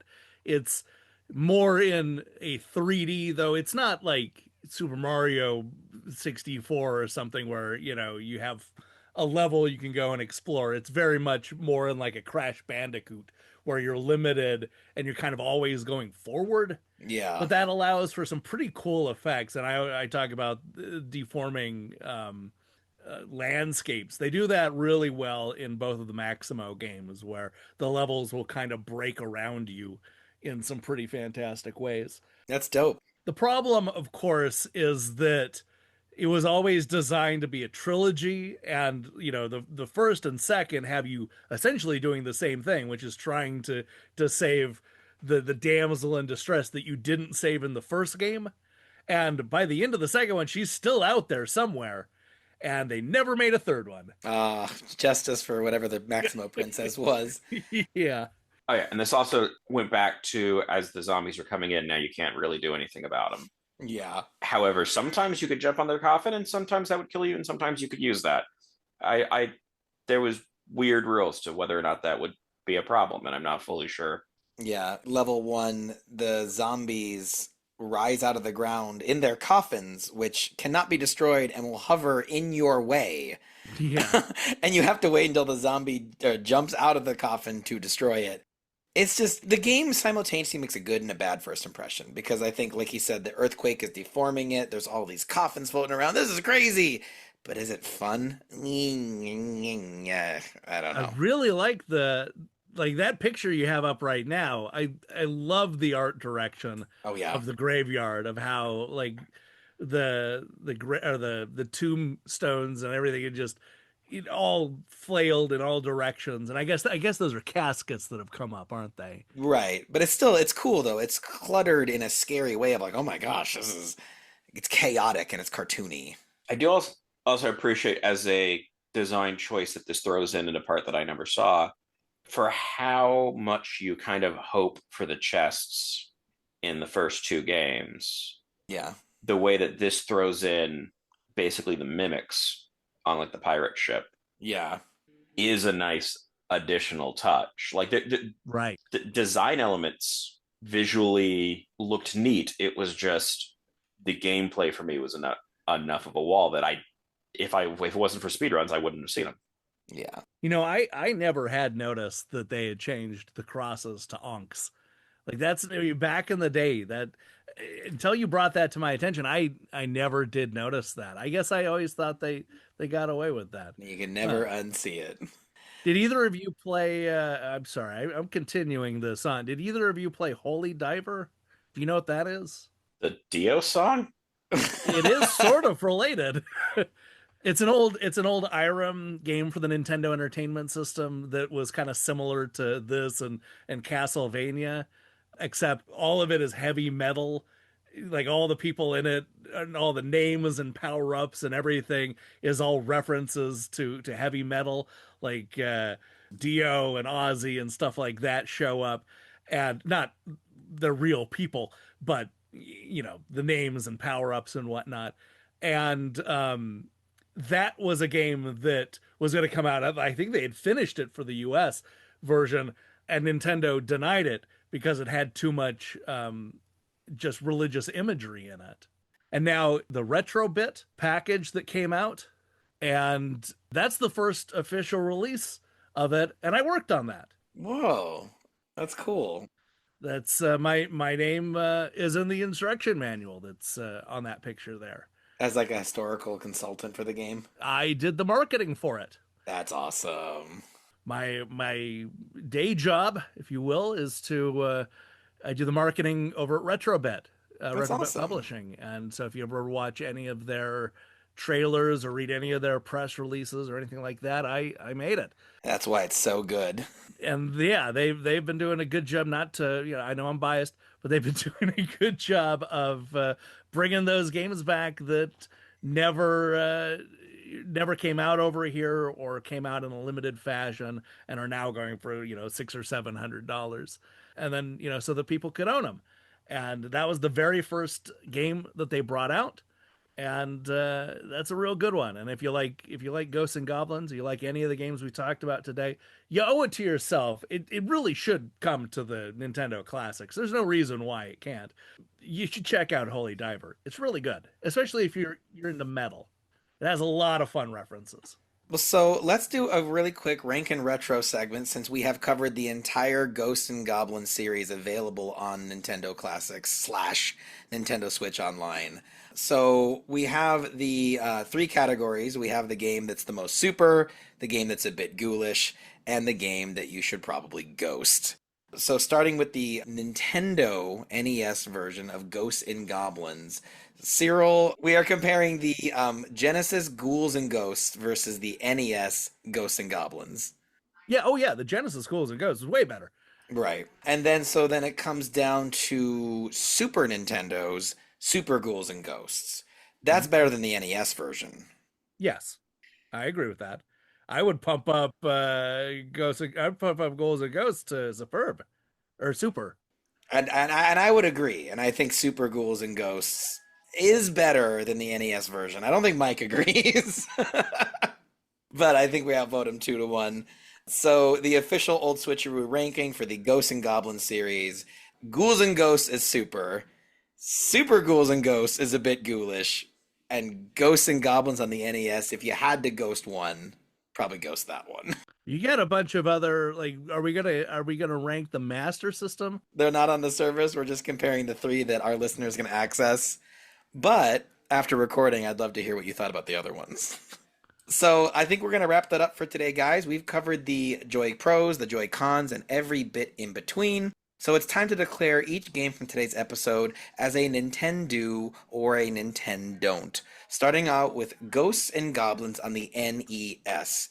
Mike, this wasn't your least favorite game of the night, but does it cross over into NintenDo territory for you? For me, I think it actually does. It was frustrating, but I think the fact that once I reached a checkpoint or end of a level, like I could continue from there, and there was just enough of those to kind of keep going. Like this was one that after the first round, I still came back to try to push further than I'd gotten before.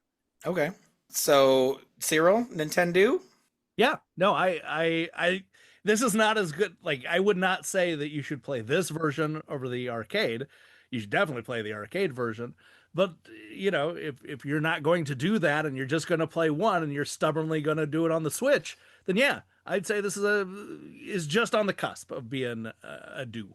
Well, I will just be the contrarian and say that it's rough. It's rough for me. I think the stickiness of how the game controlled made it frustrating to the point that I think your time can be best spent somewhere else. Ghouls and Ghosts on the Sega Genesis. I think it's a super Nintendo. I think this game is so good. And I love how fast it is. And I love that once you learn it, it doesn't really take that long to get through, even if you do 2 full runs. So Super Nintendo for me. Cyril, also, I mean, it's got to be a recommend if you're doing. Oh, yeah. Yeah. No, spoiler alert, I'm going to be a do for all these. I think they're all pretty good. Well, is this a Nintendo 64 for you? Is this a must? Is it a must play? It's more of a 3DS. Okay. So, Mike, also recommend? Yeah, I think I'd also go Super Nintendo on this. I think it was easily playable, and I think I actually didn't bring up, I don't know too much other than the speedrunners talk about this for different reasons, was that this also had, I guess, a little bit of sort of a dynamic adjustment to difficulty. Oh. And so, like, basically, if you are not dying at all, if you're kind of doing stuff very well, it will up the difficulty a little bit, which was not a problem for me. But, like, for the speedruns of this, there's spots where they'll take a death so that upcoming stuff is not harder. Right. Of these three, this is definitely one that I felt was, like, the most accessible. Yeah, this is the best of the three. So, going on to the final game, Super Ghouls and Ghosts. I wanted to say Nintendo because of how visually cool it is, but something feels off about this game coming out 2 years later and just being so much less fun to play. But then I'm like, well, but you got to get the expansion pack if you want to play the Genesis one. So is this a good enough substitute that it's still a Nintendo? I don't think it is. I think this is a very reluctant NintenDO'N'T, just because I thought the weapons were worse. I thought the bosses weren't as cool. I thought that the jumping was much worse. I thought the checkpoints were worse. Not saying it has no value, but I don't think my heart says reluctant NintenDO'N'T. Cyril, where do you land on Super Ghouls and Ghosts? Best sequel to an existing game. Okay, so so you're a Nintendo for this one as well. No, I think like I said, this one is the middle of the three for me, but I think they're all, like, I wasn't even thinking about it in the sense of, like, I guess you do need to pay extra to get the Genesis, if you don't have the expansion pack. I wasn't even thinking about it that way. I assume most people that don't have a Switch are just emulating it anyway. Well, we can't formally recommend that. Mike, how far in the world of NintenDO'N'T are you going to go for Super Ghouls and Ghosts? I mean, I think it lives up to the Super. I'd go Super NintenDO'N'T on it. Yeah, okay. Ooh. Oh, We're not in NintenDON'T 64 levels, though. No, but it definitely just. I mean, I in a heartbeat, I'd go back to the NES game over this one. Wow. Okay. The graphics are better, but I think the gameplay is just so much less fun that the graphics don't overcome that. Gotcha. Gotcha. now it's worth mentioning that recently we did a thing based on reviews where I counted down the top 276 games on the Nintendo Classics or Nintendo Switch Online. Oh, yeah. Where do these land? And so now there have been two games since then. So now they're up to 200 and I think 78.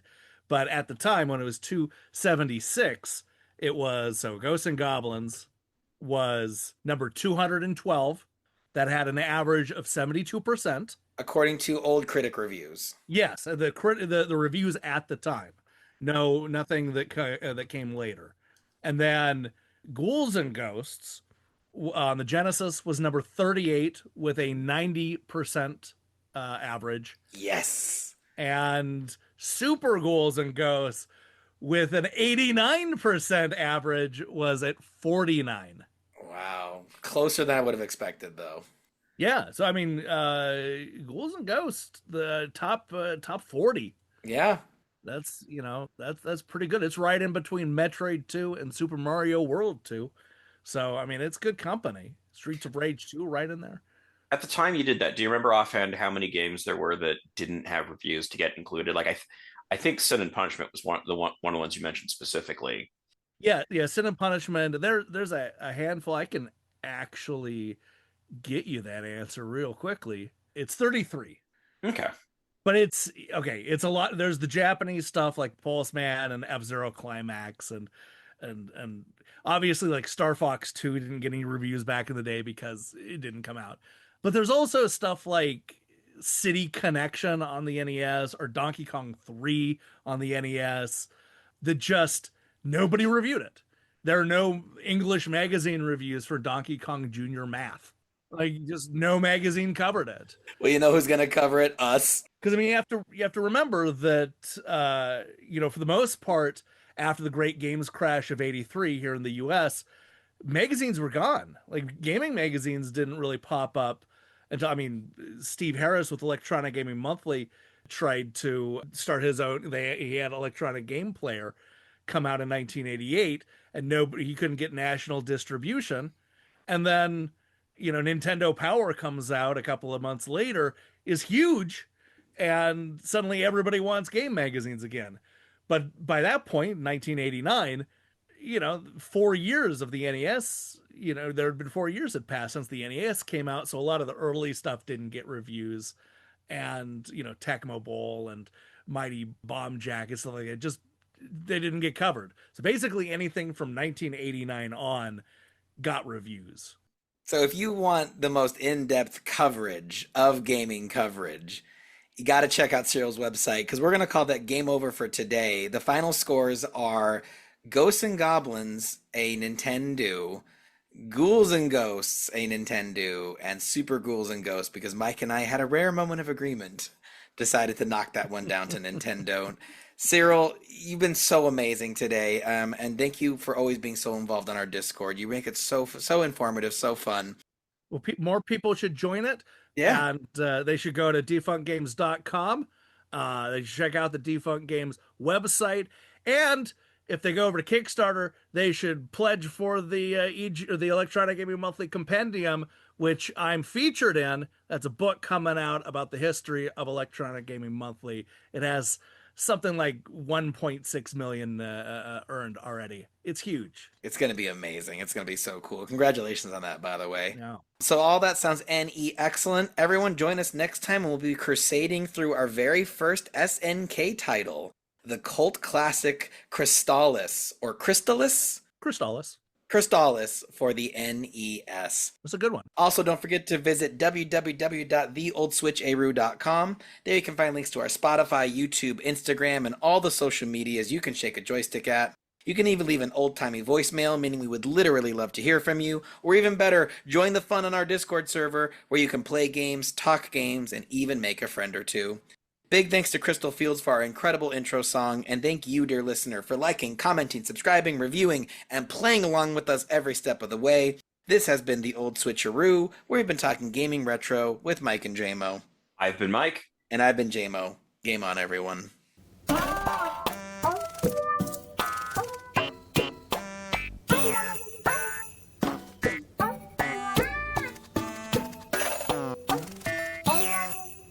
The Genesis days were great. That's my bread and butter. I almost put the Genesis as my favorite console. Really? Almost. Definitely one of the more underrated. I mean, it was beloved, but, you know, it lives in the shadow of a lot of other things at this point. At this point, I mean, maybe it didn't beat Nintendo, but it at least tied. Like, that was, you know, unthinkable a few years before that. A couple years they were beating Nintendo in sales, and that I remember that being like monumental. Well, and I think, I mean, you know, you look at the sales now, and you know, they basically tied. That generation was a tie, but that's fine. It's like Rocky. The object isn't to beat Apollo Creed. The object is just to get him to the end, just to live the whole game.